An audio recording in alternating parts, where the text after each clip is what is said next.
Politicalchemic. Yes, I've blocked maybe 100 of my own followers for being too lip. How do I chase clout better? Most of politics today is the art of distracting people from what matters. Stoxelrenpo 7ku. You can apply this to culture war, it poll the deluge, etc. Yoon see Forbes well cause they co-signed it. Slavaged amazing how the hive mind turns on a dime. Lol. Fixed it for you.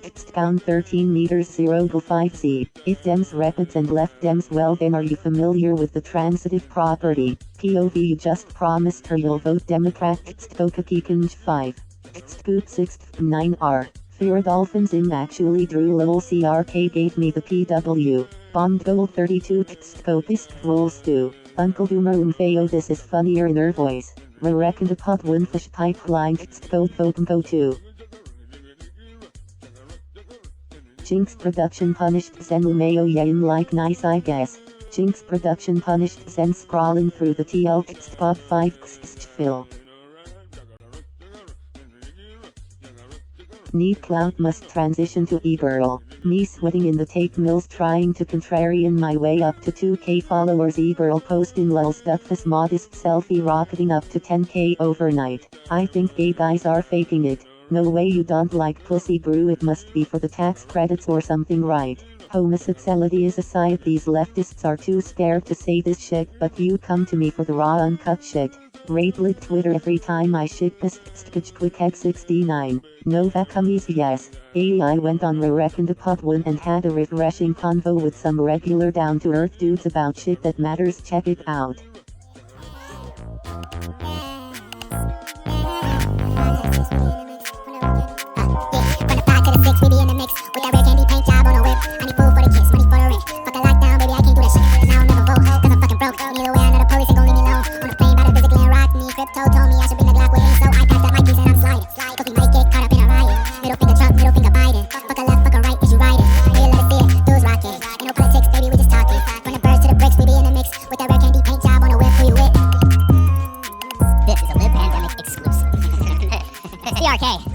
What's going on, man? Dead post. He's kind of the main character this week on Twitter, at least in my timeline.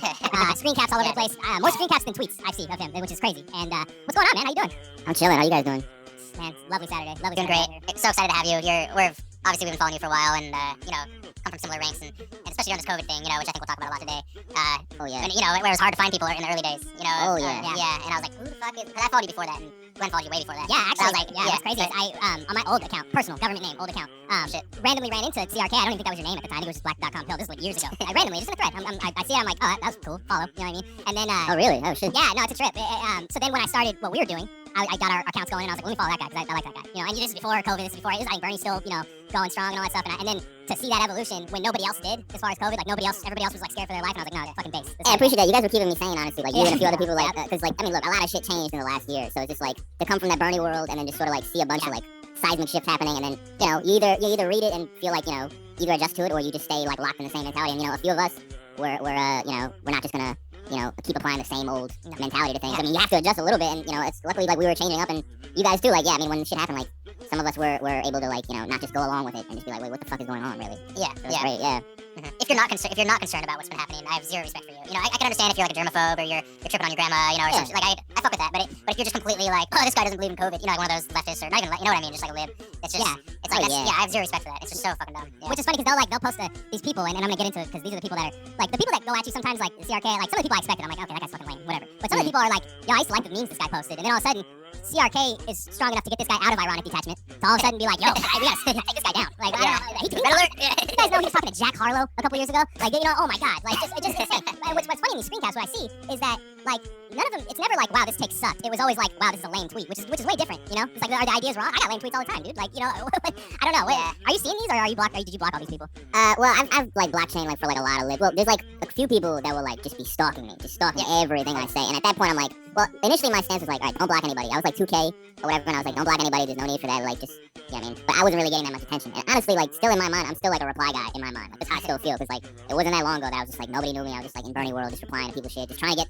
I was trying to get attention. I really was. I was trying to get like clout a little bit to like get like seen on my timeline. We got it, ladies and gentlemen. We got it. Oh, that's a fact. That's a fact. No, that's an absolute fact. That was. I totally was. No, it's true. It's true. I was doing that, and like, yeah, I mean, so I was doing all that shit, and like, But yeah, now it's like things changed after that. Like things changed pretty fast. I think faster than I could process. And like all of a sudden there were like big accounts following me and like serious people like fucking like taking me serious. Like shit that I just shitpost like without really thinking about it, And then all of a sudden like people taking it mad serious. Like, the shitposters are taking it seriously. That's what I don't get. It's like you're a shitposter, this guy that's screen capping you. You are a guy who is like constantly doing a bit or quote unquote or detached irony and stuff. But then they think everything you say is in earnest. Well, it's plausible deniability. They can turn it on and off when they want, kind of thing. Oh, right. Yeah. Well, there's a thing with that. There's like a good. Well, there's a thing. A lot of those guys are actually very savvy, and I have to acknowledge that. I mean, they're very like media savvy. I think they're good at this shit because they know like I think a lot of them are a lot smarter than their followers, and they know their followers are dumb, and they sort of like the way they like pick off like a shit post I did and like make it serious, like.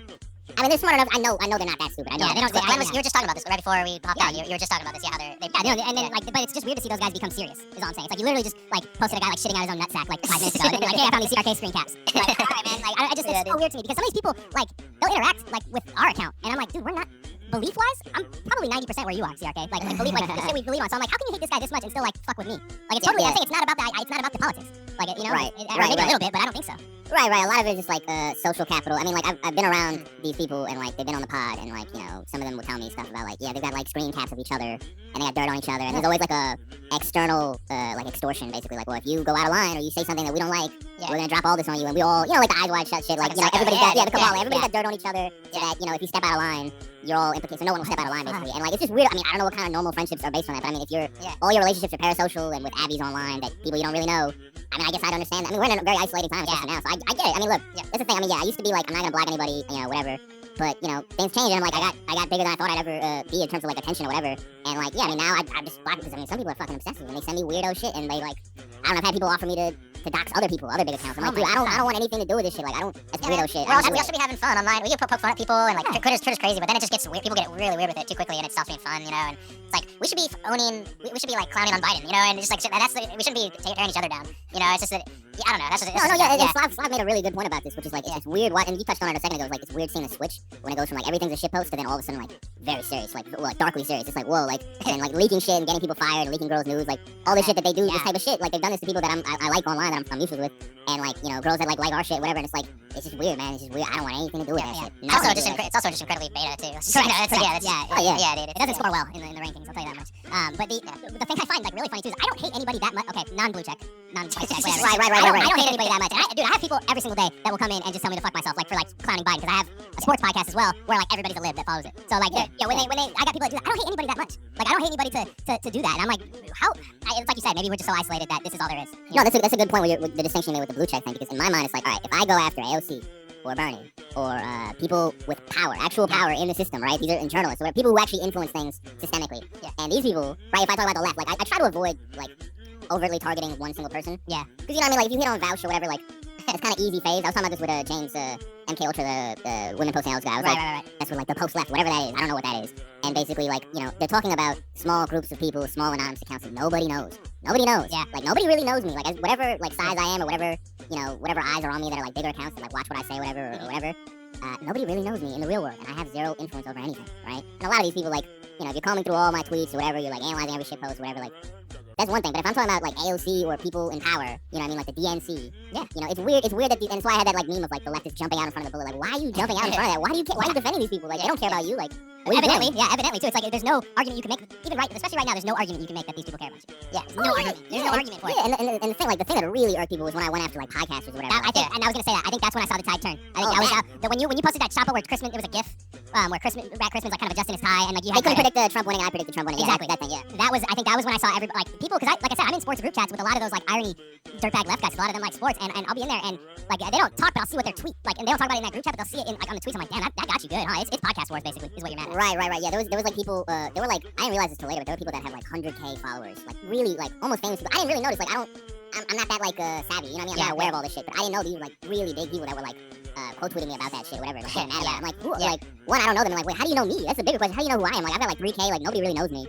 But you're the biggest account that's willing to be bold-faced about the shit. Is the way I see it. It's like even though you're not huge, you're the one that's like willing to say shit that people aren't willing to say, and so you're just like the target for these guys, the group think, the wrong think, kind of like do this guy, kind of. Right. Yeah. It's weird because I'll get DMs from people who say the same thing. They're like, oh yeah, I agree with you. I just can't say this all the time. I'm like, why are you telling me this? Why are you telling me COVID is like that. COVID is a big thing like that. Exactly. I'm convinced too. Yeah. COVID is like that, and I'm convinced a third of the Chapo fan base, quote unquote, like believe in what we believe, and they're like, these guys are fucking morons right now. You know what I mean?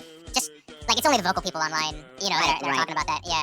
Right. Yeah. Like, I remember when I was first listening to Chapo, and there were people like on the. I was going on the sub every day, like a couple years ago, right, or a year and a half ago or so. I was like, because you know, when you're just like, oh my god, this shit's like people can talk about this stuff. I didn't know that was even a thing, you know. Me too. But then, Yeah. Yeah, we were all on the same. Yeah, Absolutely. But then there were people in that sub being like, no, these guys are libs. You guys just don't get it yet. And everyone's like, no, like not at all. And I'm like, oh, they're right. They're actually right. And I was like, Yeah. There's a lot of disappointed people now. And Yeah. I mean, like, yeah, of course. I mean, how could you not be? But like, yeah, it is true. Like the ones that are most mentally ill, that will spend all this time like deranged about small accounts, like those are the ones that are loudest. Everybody else doesn't really care enough. You know what I mean? But it doesn't really excite anybody as much. Yeah. That's really the difference. yeah, I think what did it was that, and then when you guys had Amy on, I saw a whole new form of. Oh, really? I mean, you know, here and there, it's mostly screen cap stuff, and it's like I follow some of the people, but some people I don't. Like, I just shit I see out there. Because I will say, the Fed Post Army is strong. They go hard. They go hard. Really? Guys. No, they do. It's nice to see. Like, and they don't do it in a malicious way, like even obsessive way. But like, you know, I'll see people in screen cap, and I'll see, like, you know, on Twitter it'll show like all the replies and everybody that like agrees with the person. Then you go to like more replies on the bottom, and it's like, man, fuck off, dude, leave that guy alone. Like, you know, and it'll be stuff like that. But when you guys had Amy on, I think that was kind of where people. Oh, that's a red line. Yeah, That's a because red line. she is like, and like again, do I agree with everything Amy says? No, not at all. Like, but one, I think she's the best critic of the left when you're talking about just criticizing the left. I think I've never heard anybody do it better. Like, but when you guys had her on, like, it was a great installment, by the way. It was a long, like, it was a couple parts. Yeah, I really enjoyed that. But the people just have this like aversion to her, to where like it doesn't matter what she says. She could basically read somebody who doesn't like her beliefs verbatim, and she'd be like, no, Amy, that's wrong. Like, you know, and I don't know. Right. It's Yeah. dude. Yeah. So much a media thing, like what kind of media you consume. And really, it's like, dude, we're at the lowest point in the working class like history, I think. Like, what are we so mad at Amy for? Right. Yeah. And that was a big thing for me too. Was like when I was like a straight regular rad lib leftist or whatever. Like Amy, like, yeah, I found her interesting. I found sometimes she'd be like reaching whatever. I was like, yeah, I didn't really know how to feel about it. And I was also like kind of afraid to retweet her. I was afraid to be like, damn, I agree with. I was afraid to like kind of like do that because I was like, damn, it's gonna bring mad like super strong heat for like just for retweeting her or whatever. And then after a while, I just realized like, oh, this shit is a joke. She was right about a lot of broad strokes things about the left. You know what I mean? So it's the discourse policing thing and like the that element. I mean, now I'm apparently associated with that too. But like, yeah, there's that element of like there's some dude had like replied to me and been like, I used to be scared to read your tweets because I was convinced by the. No, it's wild, right? It sounds funny, but it's wild. He was being super earnest. He was being super honest, and he was just like, I used to be afraid to read your tweets because I was convinced by the left that like reading it was like evil and it would make me evil or something like that. And then I read your tweets and I was like, oh yeah, it's not. And there's people who say that about Amy and listen to the Amy episode and were telling me like, this is the one that everybody's terrified of. She sounds like she's not that bad. Like the impression I got from her was way worse than that. And people tell me that. I'm like, yeah, it's a weird thing, but I don't know. It's a very powerful thing. Whoever's conducting it, you know, has it figured out pretty much. I guess, because like it really, you know, I guess it'll segue into our next thing. Like, what are we supposed to do? Like, okay, what's the post left? What's like the post left? Okay, the post left is just a criticism, right? So the post left to me, what people classify it as just a critics of the left, right? Coming from the same thing. It's not coming from the right wing, even though they try to frame it that way. Like it's like we just moved to the right wing and all that. But it's almost like somebody would be like, oh, do you hate the Avengers, bro? Like you hate the Avengers? You don't like Marvel movies? Okay, like, you know, and it's like, no, I just don't think that there's a route through the Democratic Party to get what we need. There's obviously not a route through the Democratic Party. There is none. Like, we're doing this twice in 4 years. We're doing it twice. They're telling you, like, hey, did you forget? Because we're gonna remind you that there's no avenue to us. Yeah, it's not the Republican. Yeah, it's not the Republican either. So it's like we're starting to realize like maybe just this like there's a lot of fucking disassociated apolitical people out there. I'm not trying to reach out to people in MAGA hats. Not me personally. I'm not trying to reach out to them. I'm trying to reach out to the people who are just like, yo, I'm not into politics because politics never gets me anything. Which is true. It's fucking true. Politics doesn't get me anything. So you want to at least like I've had some like really like fucking fringe like podcasts on in my work truck because we work out in the street and stuff. And like there's people like I never thought I would just have it on and like I kind of gauge and be like, let's see what this person's like reaction to this shit is, you know? And they'll be like, yeah, you know, they'll point at it and they'll be like, yeah, like a point just like shit like yeah, that's true. And it's like yeah, dude, because once you start talking about tangible shit and like look, are we close to getting it? No, but once you start actually focusing on tangible shit, if that's considered post anything, I don't know, man. Yeah. I don't know because it's sort of like I don't know. I have a very I don't know. They think I'm like coordinating some type of brand, and I'm like thinking really deep about it. And but I'm also like an idiot, you know. So I don't know which one it is because to me it's just like, damn, I thought these people were serious. Yeah, about pushing back against the DNC or trying to convert them. And every day I find out that I was a moron for thinking that. And every day I find out that it was really just a way to get me to vote Democrat for Joe Biden or all these people that I hate. And every day it gets more apparent. And Trump kind of forced it to be more apparent because if he was just a regular Bush, Romney, neocon, they might have been able to sort of. The elites would have lived with that a little bit better, and there wouldn't be this fervor about fascism and all that to boost Democrat votes. But you know, he sort of forced their hand, and now all the leftists are like they were forced to basically admit that they wanted the DNC to win, and however loud they endorsed them or not, but like we all know that they were pushing for the DNC, and like I don't know, to me it's really not complicated. You don't do that shit. You don't do that shit, and you don't keep if you do that shit, you don't keep my support. There's no way in fucking hell I'm gonna be supporting it because I hate these people. So I mean, like it's really not complicated. I don't know what the brand work is. I don't know what that is, but like that's just projection. But like from them, but like I don't have any brand. It's just like you don't do that, so fuck that. And I'm whatever's against that, I'm 100% in favor of. It's really that simple. Like yeah, because you're not. Are you? I'm sorry. Go ahead, Si. No, go ahead. Yeah, I was gonna say 'cause when you say you're not pushing a brand, like that's true. I don't think you are. I think your ideas are your ideas, but there is a brand, right? So I think that's kind of where people maybe might say like, well, look, he has a podcast. Because I do see that. The Fed post. Right. Oh, yeah. So I'm saying I think that's where it makes it like an easier thing. Like this guy's just being a reactionary just so you'll listen to the Fed post. Yeah. Well, I like that you came out with a line the other day where you're like, you can come on my podcast. I don't care if we agree at all, but I have to know that you believe what you're saying. Right. You're not just doing some stupid like take of the week shit or where the wind blows thing. And that really resonated with me for sure. I I'm the same way. appreciate Like I disagree with people all the time, but I respect them. You know, like I would respect a dumbass conservative that believes their shit more than like some snaky ass lib dude. You know what I mean? Like any day of the week for sure. Yeah. I mean, look. Yeah. Yeah, I mean, I like, look, the Fed Post, I mean, I like the show, I like doing the show, I want to keep doing the show, it's fun talking to these people, I never thought I'd talk to certain people that have guested on, and some people that guested, like, I left with a feeling of, like, damn, I don't think you meant any of that shit, so some of them I've changed my opinion on after talking to them, Yeah. but you talked know, to them. yeah, exactly, but see, that's the thing, is I heard them out, and I don't believe them, whatever, but, like, the thing is, like, if there is a brand I'm pushing, I think the idea of that is that there's an ideological brand, but the Fed Post, even if you just cut out the guests, right, all our guests come from different areas, they all believe completely different shit, just the host, just me, Slav, and COH, we disagree about a lot of shit, and, like, a lot of it I cut out, a lot of it shit that, like, we just argue with each other in group chats and just, like, argue with each other, and, like, you know, I try to not put too much of it in the show because it would take forever to get through, but, like, that's the thing, like, I don't, in terms of, like, a brand as an ideology, I don't know what we could push in terms of the Fed Post, because it's sort of, you know, that's kind of the joke, is, like, people posting, like, what was it, Chef posted that fucking, building with, like, a Confederate flag and a communist flag and a fascist flag, and so, oh, there's a Fed Post meetup, because, like, it's all mixed up, like, you know what I mean, there's nothing coherent about it, I don't know, I mean, all I know is that, we all need food and we all need shelter, and I'm down to get down to that. I'm down to whatever your ideology is or brand is or whatever. I want to get down to that. Wherever you're from, I talk to leftists, and I'm down to talk. I'm setting up something with some right wing info people. I'm trying to get more right wingers on. I'm trying to get down to that. So I mean, whatever that is, if that's a brand or whatever, I don't know. But like, right. I'm just trying to do that. You know what I mean? Yeah, no, I agree. I agree with you in that sense, because it's like it's easy to say when you're like, so say I'm somebody who has no idea who you are. Say I'm a random leftist Chapo fan, right? So I'll see like a CRK tweet and be like, nah, fuck that. Click on the bio, and then you see the fucking Fed Post link. They're like, oh, I get it, right? You know, like, oh, he's doing this to stir the pot or do this kind of stuff. But I don't know, like for me, when I listen to the Fed Post, and like you're not the same as you are on Twitter. Like maybe you are. I've heard that before. Yeah, no, I'm not saying you have different ideas. I'm just saying you can contextualize it, right? We're in front of a microphone. We can talk. We don't have a character limit. We can actually talk the way we want to talk on a microphone. So whenever like I've been in places like in group chats, where, like, dude, that guy just seems like unhinged. Like that's unhinged is the word that they say about you. I'm like, look, I don't know the guy, but like you should listen to the podcast because he doesn't sound as fucking like like crazy. You know, like it doesn't sound as crazy on there. Like it's yeah, that's I've heard that before too. Like my tone can be a little bit more like aggressive on there. I mean, I think in my mind it's like. Yeah, there's a character limit, so like I can't go through all the like nuances of it. Right. I can't hear. I'm just trying to get to the fucking point. And if the point is, you know, look, this is the thing is like yeah, I mean, look, I don't know how to as far as the brand thing, like I don't know what kind of brand to push if we all disagree. And I mean, people tell me they listen to the show. People that like the show, they always say I don't agree with everything. They always say that, but they still like the show. And like sometimes they agree with COH more than me and Slav, or Slav more than the rest of us. And like maybe a different guest comparing. You know, I get that shit all the time. So it's just like, yo, there's nothing really coherent there. So I don't know. And I mean, that's probably their critique, right? It's like, oh, there's nothing cohesive there. Like. I mean, that's a fair critique because we're not pushing. I mean, that's a fair critique because we're not pushing anything. I'm just trying to get down to like, what do we all have a common thread on, and what are you down to like, not be dogmatic about? That's all I care about. Well, you know what I mean? Guess what? That's what regular life is. That's like like you're working with people, bumping podcasts in the chat. That's it's not some like online hive mind, right? That's exactly that's why it resonates with people. And I think that's why people can't stand it either. It's why they're like, no, I have curated my timeline to be exactly what my tweets look like. You know? And I work an atomized job, right? Or like if you're working an atomized job, all I have is my Twitter friends and my couple coworkers. But we're on Zoom. We're not talking about politics. We're not talking about this. Right. Especially this year, I think that's why everyone's like heightened that way because that like me, I work like a legit working class like blue collar job. So dude, I'll tell you right now, I have like the 4th most controversial politics. I got plan I got plan trusters at my work, like unironic plan trusters. Like they'll come in and they'll be like, yeah, you see RFK new shit came out today. Thanks, Robert. Just be safe and wear all your PPE. And you know, and like the bosses are fine with it. And it's like honestly, I'll take that workplace over fucking anything, man. Like and like it's cool and it helps so much better. Like we're with us, we're not academics at all. Like with any of this stuff, and I think that helps because it's easier to like it's more palatable I think to most of the world because a lot of people work and they don't have fucking time to consume read Das Capital and like and they work they work 60 hours a week. They're not gonna have the fucking audiobook in their car. Telling you, like it's not gonna be. Oh yeah, absolutely. I mean I rail on theory every day. I have to cut it out of episodes because it's like too much. I don't want to be redundant. But like theory, man. I'm sorry. Like there's a lot of people I respect that do read theory and they're way smarter than me and like Adam Lehrer and Ben. Like those guys are like. That's their passion, and I fuck with that. But I mean, most people are just doing it to try and seem cool, and you know what I mean? Yeah. Look, apply it and bring it into your conversation and recontextualize it. Like I'm down to hear that. Of course, I'm down to hear that. But don't talk to me like, oh well, we can't even talk about anything, and you don't know what you're talking about until you read this and you interpret it the exact way that I interpret it. And everybody else who read the same thing I read that had a different interpretation, well, they're just fucking morons. Like shut the fuck up. Like it doesn't sound like the Bible. And fucking Jamie Peckett like posted something where she was just like, our Lord and Savior. I was just like, this is what I'm talking about. Like this weirdo. That's that pseudo irony. Like, oh, I didn't really mean it that way, but kind of did. You know, exactly. I mean, like, but yeah, like you were saying, like when at the workplace or whatever, like you're gonna bump into people with all different types of ideology. And Slav had made this point. It's like, when you're talking IRL with people and you don't get to go online and narrow down people who exactly think like you're gonna bump into people that think a lot of different shit, radically different shit. So you better you better be a little bit comfortable with dealing with that. And one critique somebody had of me was like, he's like shopping ideologies now that Trump lost or something like that. I don't know, something like, you're like running around the store looking for an ideology. It's like that says a lot about the way you think of ideology. It's a consumer thing to you. Marketplace, that's not what it is to me. I mean, look, I got no use for that. Like I got no use for that. I'm trying to figure out you know, wherever you come from, whatever you think, whatever your background, whatever your ideology, there's got to be some common thread. There has to be. Yeah. I'm pretty sure that common thread is not starving to death and not being homeless. So, you know what I mean? That's why I'll just keep it at. Like, I don't know what the fuck they're talking about, but, you know. I got Widnats and fucking right-wingers and Marxists that fuck with me, that like what I say. So, like, I mean, that I find common ground with. So, I don't know, that says everything to me. I don't need to, you know, that's kind of proof for myself.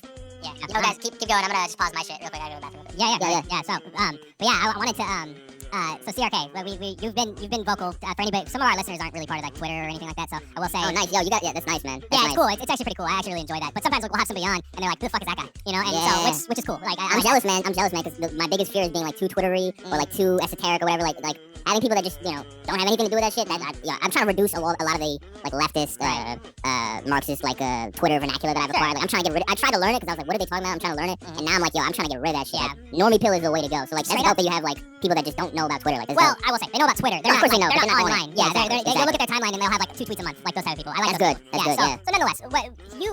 And another thing I think people got mad at you for is just basically saying, like, I'm voting for Trump, right? I'm voting for Trump. Trump is harm reduction over Joe Biden. Which even myself, I was like, yo, I think they're both bullshit. Like, that was my thing. I got you. But I got you. I didn't think anything you said was wrong. The critique as far as Joe Biden, the anti-imperialist stuff. Case in point, I didn't even plan on talking about this today because we've had this episode booked for a while. But Joe Biden bombed Syria. So, like, it's funny how fast it, like, you can basically return on investment with some of this shit. Like, I remember thinking, like, oh, Biden's not gonna do it right away. Right away. Within the first 100 days, airstrike on Syria. Your thoughts? Yeah. Like, your stance on it and like, COH's stance, like, I mean, the one I really hate is the leftist that, we're pushing people to vote Democrat. Obviously, that's the one that really, like, lights me up. But you guys that are more just like, yo, man, it's all bullshit, whatever the fuck. Look, I've said it even before, like, I get that. It's really hard for me to argue against. Yeah. But I will say, again, and this is a more nuanced thing, and look, harm reduction is not the best pitch to anybody, but this is the thing, acceleration versus deceleration. When, you know, I was on a leftist podcast and they were like, are you voting for Trump for accelerationism? I'm like, no, for decelerationism. Like, I'm trying to slow this shit down because Trump and, you know, maybe even Bernie, I don't know, but like, if people like that would basically slow down the imperial capitalist engine, you know what I mean?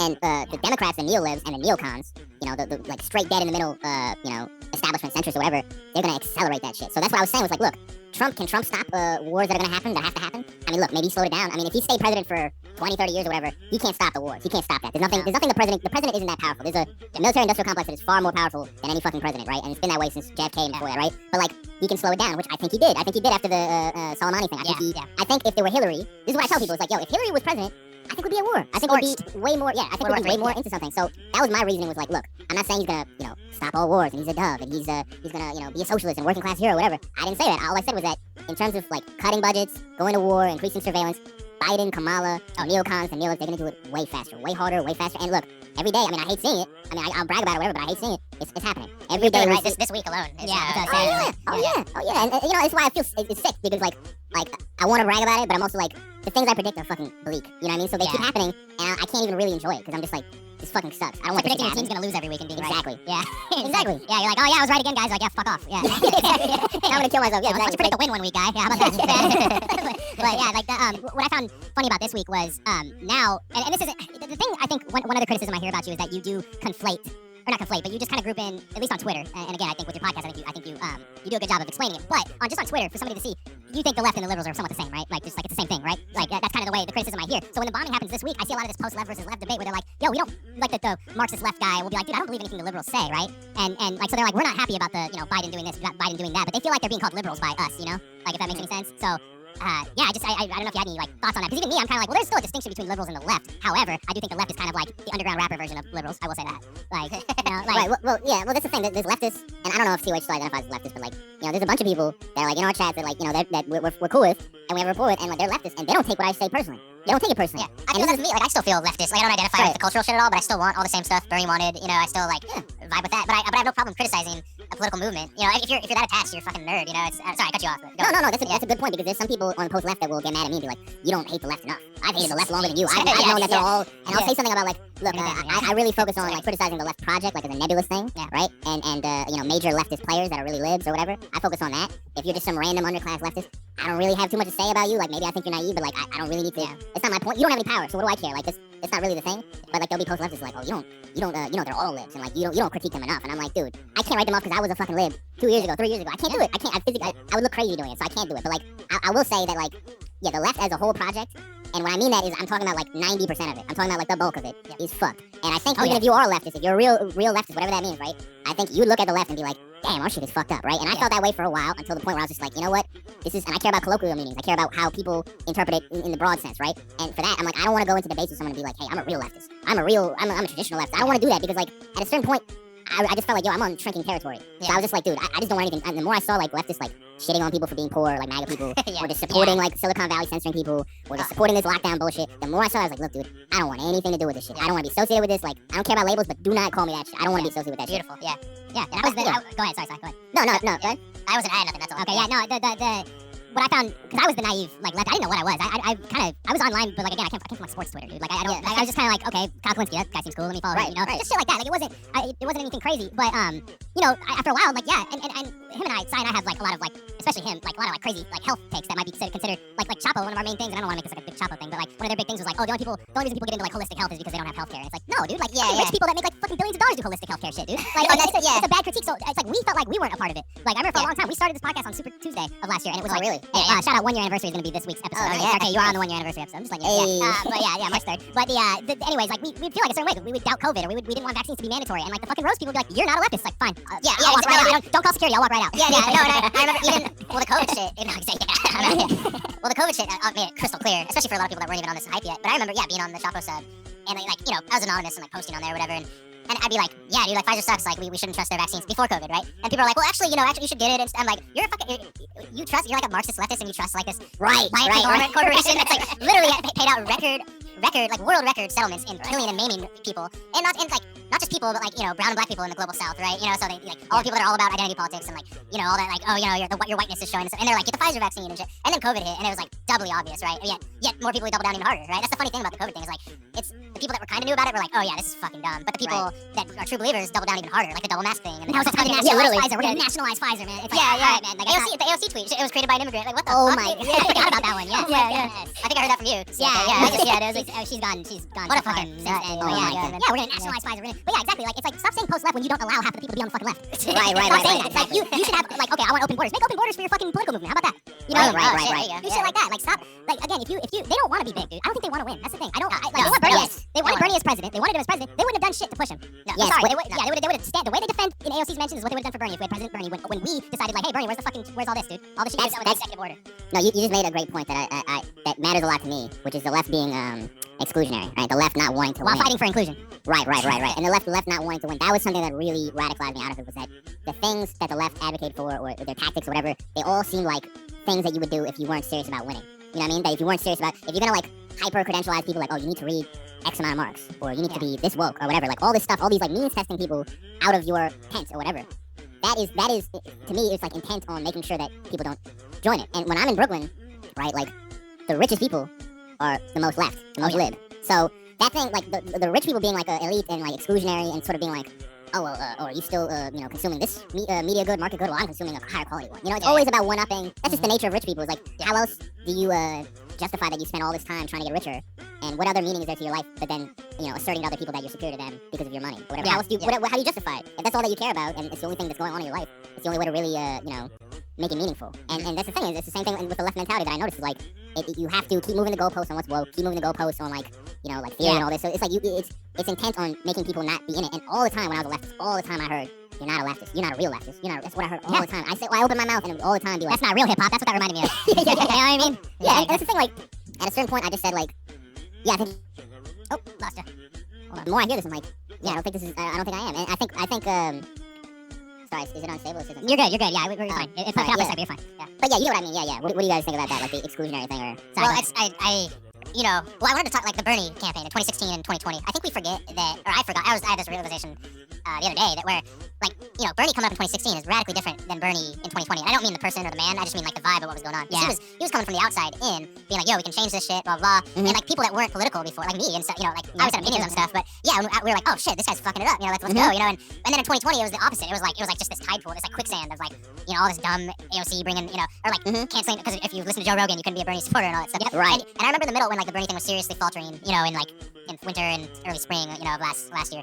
And you would hear people in the Bernie campaign, like, half of them would be like, like, yo, what the fuck is going on? Do this. Criticize Joe Biden. Do this thing. Do that thing. Why aren't you doing this? And the other half would be like, no, we can't do that. We can't. And they were like actively trying. So those motherfuckers were like, they didn't want to win. They wanted their media careers for whatever reason. Maybe just psychologically. They want Majority Report to get picked up by MSNBC. Like, yeah, bro. shit that doesn't do anything. Like, and that's where those are the people that virtue signal the hardest. They're like, no, I assure you, I'm on the left. Like Mehdi Hassan, like that. But whereas people like us, like we want. That's the irony. Is like we're more economically left than these people. You know, like we want that shit more to the extent that we don't give a fuck about any of that other shit. But like they have to pretend that they are. You know, and it's just like it's so obvious now. And I don't know. Like there's a lot of I don't know. I'm kind of like a.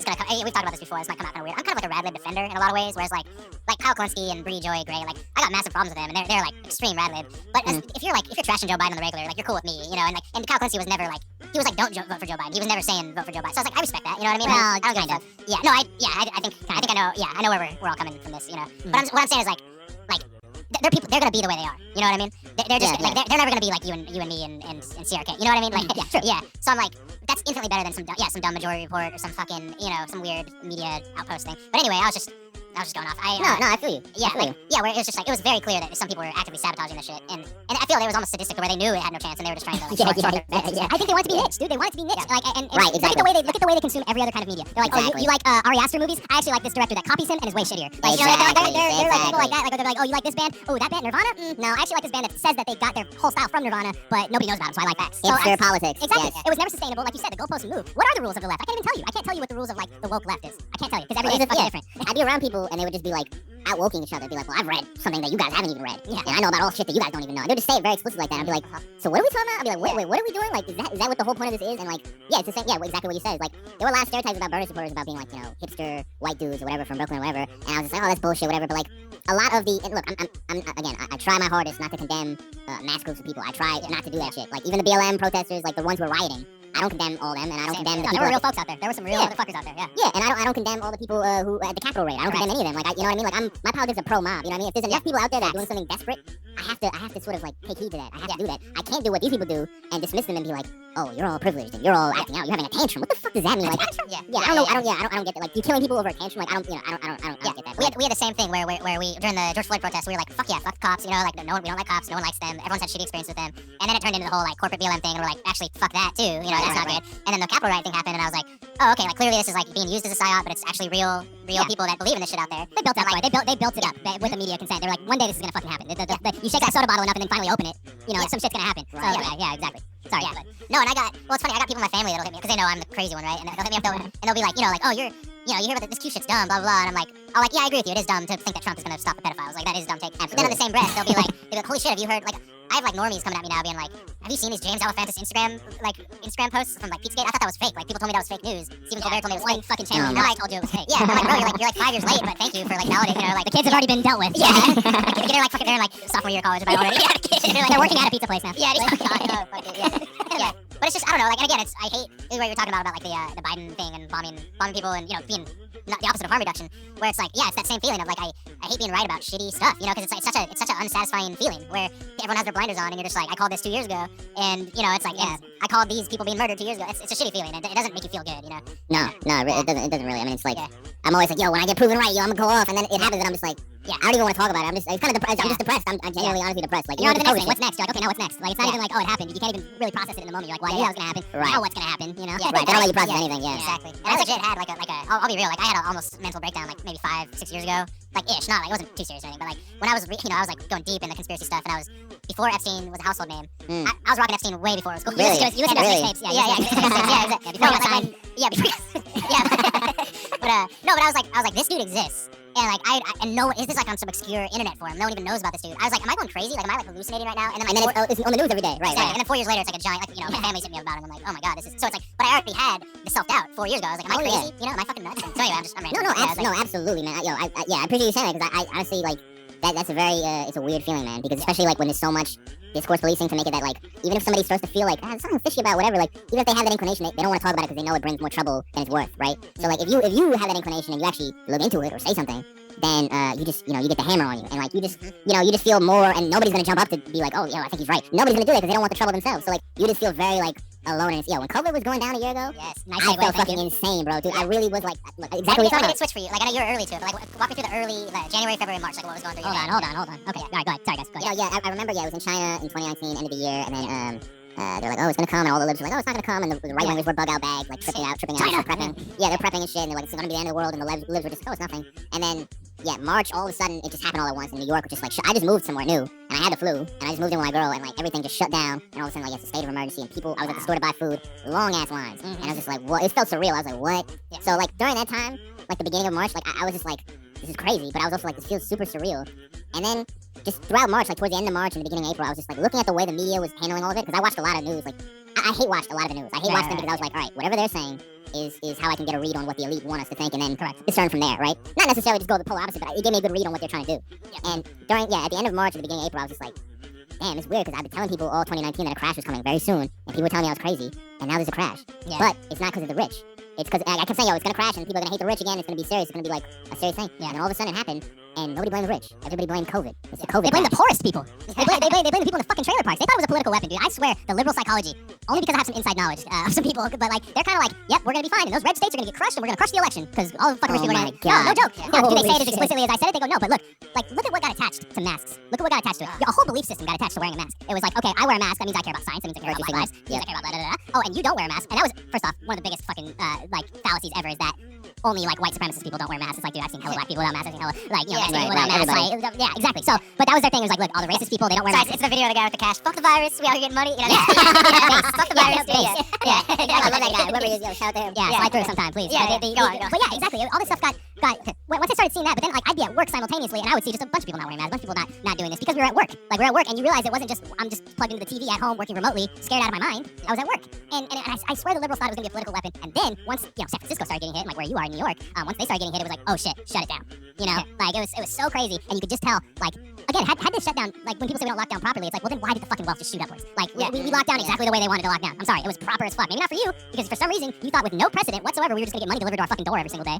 You know what I mean? Like that's where the left just completely lost me, was that we're just gonna be out in the streets screaming for fucking relief, but schools can't be open, fucking workplaces shouldn't be open, to where we can't even unionize, which that's their big thing, is unionizing everything. We can't even do that anymore because we're not working in the same place, and it's like it was such a contradictory thing on the left. Even more so because even liberals now don't even give a shit like that much about COVID anymore. It's the fucking left that does. Oh no.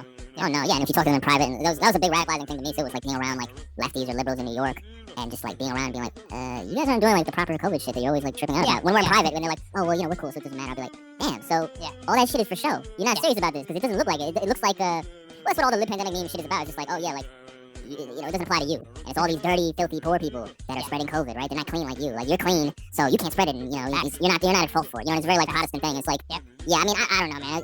I knew the crash was coming, and it happened, and then I was like, yo, there's a lot of protests around the world, there's a lot of right-wing nationalism, which at the time I was, against, but I was also like, hey, they're also enemies with an enemy of mine. I thought they were all, like, relatively equal enemies in my mind, or maybe the right was worse of an enemy or whatever, but I was just like, yo, they get a lot out of this. Now all these Chile, Hong Kong, like, all these places around the world where there were huge, Iraq, there were huge protests, and now they're just like, the streets are dead quiet now. Yeah. And I was just like, yo, this is mad fucking suspicious. And I was just like, my biggest concern was like, all right, the neoliberal order is going to fall, and the right is going to beat out the left, which is going to be bad, right? That was my biggest concern. Yeah. And then all of a sudden, I saw them just snuff out everybody. Everybody, regardless, yellow vest, where it's a mix of like left and right and all this stuff, just all snuffed out. And I was just like, damn, they have way more power than I thought they did. And that was a big turning thing for me, was like, I kept underestimating. There's this thing of like among dissidents, whatever, to just be like, oh, these fat, incompetent motherfuckers, like these fat cats, like they don't know what they're doing, like their time is due.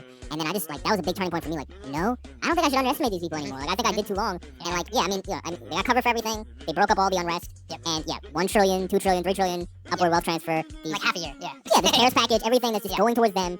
Small business dying, people who work gig economy and like working like retail and all this entry-level shit, they're all dying, and it's just all shifting to e-commerce. Things that were already happening. Yeah. All these articles were just like, hey, you may never talk to anybody again for like, forever, even after vaccines. I was like, how do you know that? How do you know? It was the bizarrest thing to me. I was like, do you remember that graph where it was like, here's the doctor's estimation of when you'll be able to do normal activities, and one guy was like, hug, and he was like, 2025. I'm like, get the fuck out of here, dude. Like, you're probably on Tinder getting pussy tonight, the doctor.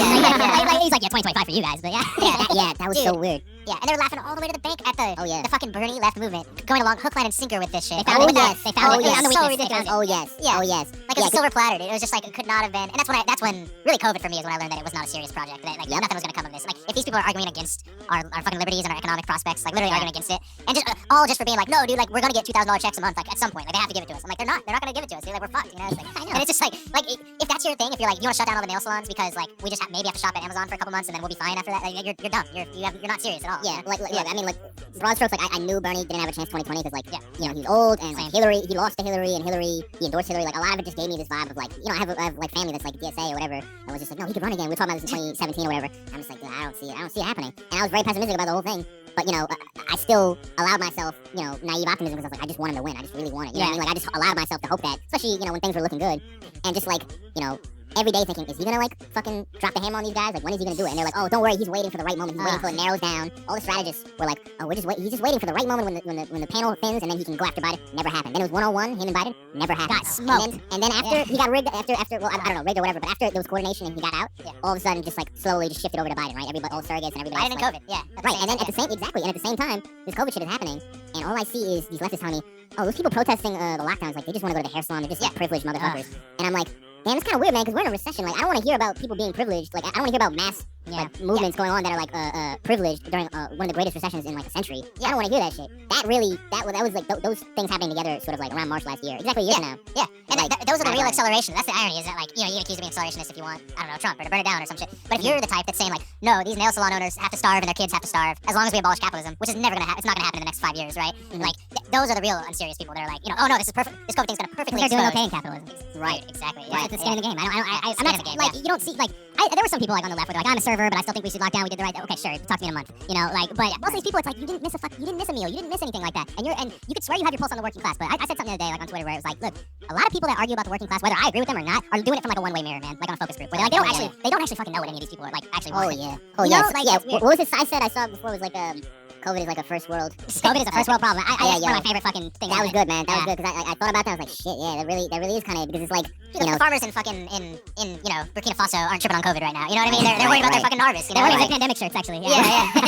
No, but seriously, like in my area, like the hood is right there, and the people that are from the hood, right? They've never given a fuck about COVID this entire time. Not once. They're out there, mass groups, no mask, smoking blunts on the street. They don't give a fuck, right? And they're telling you in the news, oh, this hurts black people more than other people. It's like, damn, like this is saying all the thing about like, you should be scared. This is serious. Like the right wingers had like a very basic point. It's like, if it's that scary, why do you need to keep reminding people? Right? If it's that bad, people will be scared on their own. They'll know like, oh, so my cousin died from this. Oh, somebody I know died from this. They'd be terrified on their own. They wouldn't fuck around with this. That's a great point. They're not even like reacting like that. You have to remind them to be scared. And like, and we've had like people from the South on our show, and like they'll be like, in the South, like rural areas, like nobody gives a fuck about it, right? Yeah. But if you like work remote, like, stay indoors, whatever, right? If you're homeless, that doesn't mean anything to you, right? Like, stay indoors. What the fuck does that mean to you, right? But all these guys that have like bougie jobs, and I'm one of these motherfuckers. Like, I bust my ass at school, and like my parents are immigrants or whatever, but like I have one of these white collar jobs, and like this is the thing. It's like, we have the privilege of just sitting here remote or whatever. But I know every day when this was going on, I was like, dude, this shit must be crazy outside, because it's like regular people don't have that. So if you have like a bougie job and a nice big apartment or whatever, and you're just like ordering seamless, contact-free seamless, and you're just like that, of course, COVID is, you can brag, you can like COVID scold people, because you have the means to get through this. Other people, they don't have the means to like, Oh shit, lost him a little bit. Oh, sorry, you guys lost me? Yeah, just a second. Yeah, go. Where you're back though. Yeah. We gotta sacrifice 5 seconds every 45 minutes. My bad. Sorry, I know that fucking. Sorry. That's all right. No, but probably like, my connection. It's all right. But like you're saying, like people sitting inside like ordering seamless all day. Just look at the actual optics of that. Look at the optics of like, okay, this is the safe way to order food, is when another human being touches my food other than me going to go get it. Oh, yeah. Exactly. Like I've always thought about that. Like I'm like, okay, and then you'll see people. I saw somebody the other day, like somebody screen capped somebody, like one of their like lib friends, saying like, would love to get my bagels delivered, but pretty sure the last time they did it, they weren't wearing masks and weren't wearing gloves. It's like, you just like step back and look at your own fucking what you're actually saying. Dude, this fucking leftist, like I won't name her. I don't even remember her name, but like she was just like, oh, these service people at my job, like they won't wear their fucking masks. I'm like, yo, you sound like a fucking like a manager. Oh my god, that shit just like, dude, one of the radicalizing things was moving to New York 5 years ago and seeing how rude these people were to service people. Oh yeah, shit, my god, man, that shit boils my fucking blood. Oh yeah, man. dude. These people, and they're the wokest people. They're always the wokest, most like, concerned with like social justice and all this shit. And they're the rudest fucking people. These people, and there's nothing they can do about it, right? They have to serve this. They're not in a position to talk back, whatever. That shit really like turned my head on this shit, because I was like, oh, I'll move to the city and I'll be around like left people, like because I'm from like Jersey. And I'm like, oh, this would be good. I'll be around people that think like me. And I go there and I'm just like, damn, these people are fucking worse in some ways. They're almost worse. And it's just like, yeah, that shit, that COVID shit is wild. And the other thing is the fear mongering, right? Like the oh, we're gonna have a mass grave in Central Park, and we're putting these people in freezer trucks, and we're at war with COVID, and the nurses are the first responders. And I was just like, damn, this sounds like 9/11. We have a 9/11 every day, and I was like, I remember a lot of the shit around 9/11 was bullshit. So if you're gonna tell me, if you're trying to signal to me, hey, refer back to that time. Yeah. If you want me to really refer back to it, I remember it being bullshit. So Yeah. Yeah, COVID can't melt steel beams, man. Yeah. I don't think that's I remember, because before you knew about it, you were like, what the fuck is going on with this stuff? I remember I was scared for like a week, because I went, my sister has some newborns, right? And I remember I traveled down there right at the start of it, and she's like, is everything gonna be cool? I'm like, yeah, and then I went back to my home, and I like got COVID, I'm pretty sure, and I was like freaking out, I'm like, fuck, am I gonna kill my family right now, Right, and then of course, nothing happened, and I moved since then, but I lived in this apartment right where there's like tons of homeless people, like encampments in Portland, just like, there's like a busy street for homeless people, right? And which is cool, they're hilarious, right? It's like, they're funny bros and everything, but I remember I was like, fuck, like all these people are gonna die, and then like, same thing, nothing happened. Like I don't recall like one story of anyone maybe even getting COVID or even like, and this is like in winter, sleeping on the streets, right? And I'm like, maybe this isn't the fucking plague, you know? And then it just slowly trickled down, and like all the lockdowns got ramped up more, and everything else, like actual COVID was like not less and less serious by the day when you look at the numbers and everything. And it was crazy, you know? Oh, yeah, I was worried about COVID too initially. I was like, damn, I got this flu. I'm like, fuck, do I have it? Like, shit, I was a little nervous. And then honestly, it was very reactionary, but I saw the libs panic, and I was like, oh, then it must not be serious. And I was like, the libs in my office were panicking. I was like, all right, then this must not be for real. Yeah. And like, yeah, I just like, over time, in the summer, BLM, they're out every day. That was masses of people. That was 100%. Okay, COVID's bullshit. When I see now, Thank you. It is bullshit. Thank you, dude. Dude, look, like, I mean, look, we can all disagree about like media narratives or whatever, but like, that shit, like, again, the only, I don't know, at that point you're talking about like 2 + 2 = 5 shit. Like, You see it in front of your face. Why do you need to go to PolitiFact to fact check anything? You see it. They're out there, masses of people, and the CDC is saying that social justice is more important than social distancing. How can you be a thinking, independent person, see that, and not think something's a little bit fishy about it? Boggles the mind. I remember Glenn Greenwald was like, yo, this seems kind of dumb, and everyone's like, no, you're wrong, dude. Yeah, you fucking Nazi. Oh, you're racist. Yeah, you're racist. Yeah, I was called reactionary for saying that, you were the, bad. Well, because it's funny, we were all saying the same thing. You were starting to like get kind of a bigger following, so I was kind of seeing like, oh shit, we really can't talk about this, can we? I was saying you get your ass whooped on fucking Twitter, but we didn't have like a following. Like, we had a couple people that were basically like, no joke, you could count them on 2 fucking hands at the time, and like they were kind of all like in agreement, so it wasn't really, it wasn't like, it was so funny, but then you start seeing people trickle. I get really excited when I see people kind of wake up a little bit, like I'm like, because that's fine, I don't hold that against you, like I'm not, like, but as the left, I thought the left was way more conspiracy brain than it really is. That's the problem I like have with a lot of stuff. Like it's like they will bow to authoritarianism, for any specific thing, like, and it's like, oh, but it's our comrades, the health of our comrades. It's like, dude, you're buying all this shit on credit right now. All your comrades are gonna die over the next 5 years because they don't fucking have what they need, unless they're all rich like you secretly. Right, exactly. Yeah. Well, I love what, and again, I know we always just talk shit about it on the podcast, but and I don't necessarily hate these guys, but I love your take, CRK, on the TrueAnon. Yeah, where it's like the safe conspiracies that are cool, but like still means test. Oh yeah. Means test conspiracies. Yeah. Or like what Glenn says about like, dude, I was pushing a baby seal off into the seawater to see if it gets eaten eaten by sharks before you dive in. You know, like is it safe? You know, to say no, they didn't. Like, okay, I will say, like, I don't have like ill will towards them or anything, because like I've heard some awesome shit. They've done some awesome installments. Like their 9/11 shit is awesome. Like they go so tight, and then you see this happen, and they live kind of they're from based out of like where I am too, kind of the same 40-mile radius, I guess, or something. And I'm like, exactly. So I'm like, you're not seeing any of it. You're with your brain wired the way it is. You're not seeing, which means to me, you're kind of useless when you can't see anything in real time. Exactly. Thank you for saying that, man. Real time is the true litmus test. You know, that's the real. Thank you for saying it, yo, because I was losing my mind. I was like, how are you digging through all the Zapruder films? I don't know if you guys know the Jake, what's his name, Ghost Jail podcast, Berto. One of those guys I'm real cool with on Twitter. I can't remember. Yeah, they're kind of like Berto, but the other one. Yeah, I like those. Yeah, the music background. The collective. Yeah. He's kind of like right. Yeah, it's a good idea. It's a good format. And like, he had me on for the conspiracy one, and I was just like, I was trying to like nail the point in like 2 minutes, but like, it's like, why are you digging through all this conspiracy shit, and you see all this funny shit going on, and yet when this happens today, you're like, whatever they said, sure. Whatever the news said, whatever the government said, whatever the CD said, that makes sense to me. What the fuck are you talking? What? Like, aren't you? And the funniest thing was, I was saying like, yo, it's so funny that these people, I was like, oh, it's corny to like stress about 9/11 and JFK when that shit was like declassified already. 50 years, it's irrelevant now, and you're not tripping about the shit today. And they're all like, oh, you're a Fed. Wow, you trust the Feds. Wow, they were saying like I was CIA. Exactly. So dumb, dude. And I was just like, they were like lecturing me about it. I'm like, dude, this is like high school level conspiracy. No offense, but like, I was just like, dude, who doesn't know? Whatever. I don't want to say that because I don't want to sound like that, but like, I'm just saying like, look, what's happening today? What's happening right now? Can you apply that same level of skepticism and cynicism today? That's what I want to hear. And I don't listen to any podcast, but like, I heard a little bit of theirs, and they were just like, I'm scared. I don't know what's going on. It's so terrifying. And I was like, the fuck are you like, yo, I don't know, man. The 9/11 parallel to me is the most clear to me. It's like the war on terror, the yellow, orange meter, fear, and now we're going to war. And if you're not wrapped up in the fear and going along with this, then you're a bad person. You're a reactionary. It's like, it's just like you hate the troops or whatever. It's just like, yo, I don't know, man. I don't know how many times you can get away with this, but like, the left. Please believe they're gonna do the exact same thing with COVID lockdowns. In 5 years, it'll be safe to. And climate lockdowns too. Climate lockdowns, but if you're gonna do an installment, they'll be like, okay, 5 years, this is 2025, and we're gonna do the COVID series. Exactly. All right, man, like that's cool. Play it, Chomsky. Let's go. And then and then you'll. Chomsky's the worst with conspiracy. Dude, he's like young Chomsky, but yeah. Actually no. You guys heard his JFK quote? You know, this is where people ask him is like, hey, like, you know, should we be concerned about, you know, like JFK getting murdered by the CIA? And he's basically like, it doesn't matter. Like, if they did or not, like, it's irrelevant. I'm like, bro, how's that irrelevant? Like, how's that fucking, you know, what's like, wrong with him, yo? He's fucking voting Biden, like, he's just discrediting everything he's ever done. And he's got the sides, man. Trump's worse than Hitler, dude. You say that, really?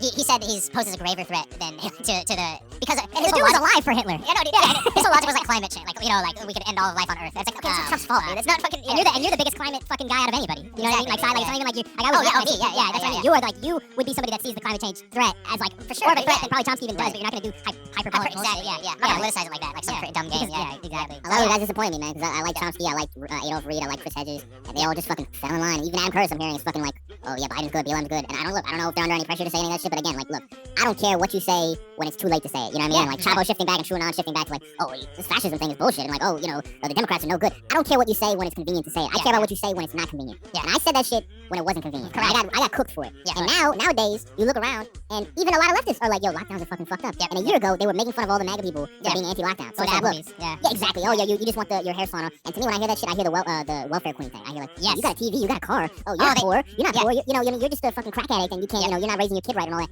and you don't need this money. Well, you got Jordans, but you can't pay your Dude, it's that 15-year cycle where all the right wing takes become lib left takes again. You know, and it's a realignment. Yeah, I mean, it's happening. And during the COVID time, you even saw it happen. Like even during the COVID time, you saw the political realignment happening almost at like a 1-to-1 ratio. It was crazy. Like you see, oh, George Bush is cool now because look at him, he was giving Michelle Obama candy. Like that's the realignment you were seeing, right? Like because honestly, anybody who studies them enough knows that there isn't that much difference. I was so seriously, I was so furious with it because they were putting up some bullshit YouTube ads like maybe a year ago or so on like George Bush basically and being like. They were showing him like doing paintings, and he's like, the most important thing is my veteran work, after my presidency is my veterans. And he painted, there was this soldier, it was so sad, man. His face was like fucked up from like a bomb or a missile or something, like his face was like melted basically, right? And George Bush like painted him, like his fucked up face. And I'm like, dude, you're the reason that guy's face is like that. It's your fault. You remember when they asked him what was the worst part of your presidency, and he said Kanye calling me a racist? And the reporter gave him out like, yo, are you sure? Like, there's nothing else that's been ordered? You don't think people floating on air mattresses in a flooded neighborhood? Yeah, I know. No. No, he goes, no, but during that, when the guy said I was racist during that, no. Yeah, exactly. But you see the real line happening. Like you saw that happening during COVID, right? And then with the Trump locking people in vans, right? Like, oh, that was the other way. That's how they got Antifa. That's how they got the Antifa, which we always thought they were fucking libs. But like, you saw that happen because it's like, well, I have to vote Biden. Because at least Biden, like they were doing this harm reduction with being arrested, and it's a bunch of people who never get arrested deciding this, and they're saying shit like, oh, like, well, Biden will just lock me in regular jail under the 3-strike rule, and then like Trump's gonna pick me up in a van and take me on a fucking joyride and yell at me, and then drop me off, and like you saw that happen, and it was like the left just crumbled within. Totally, it was built on stilts, man. It was built on popsicle sticks. I'll admit, I was a lib about the van shit. I was like, yo, this is fucked originally, up. Sure, but yeah. But then I was like, and I still like for sure it was like a threat, but then I looked into it, I was like, it seemed like they just drove him around for like 45 minutes and then dropped him off. I was like, what they're like, all right, get out of here.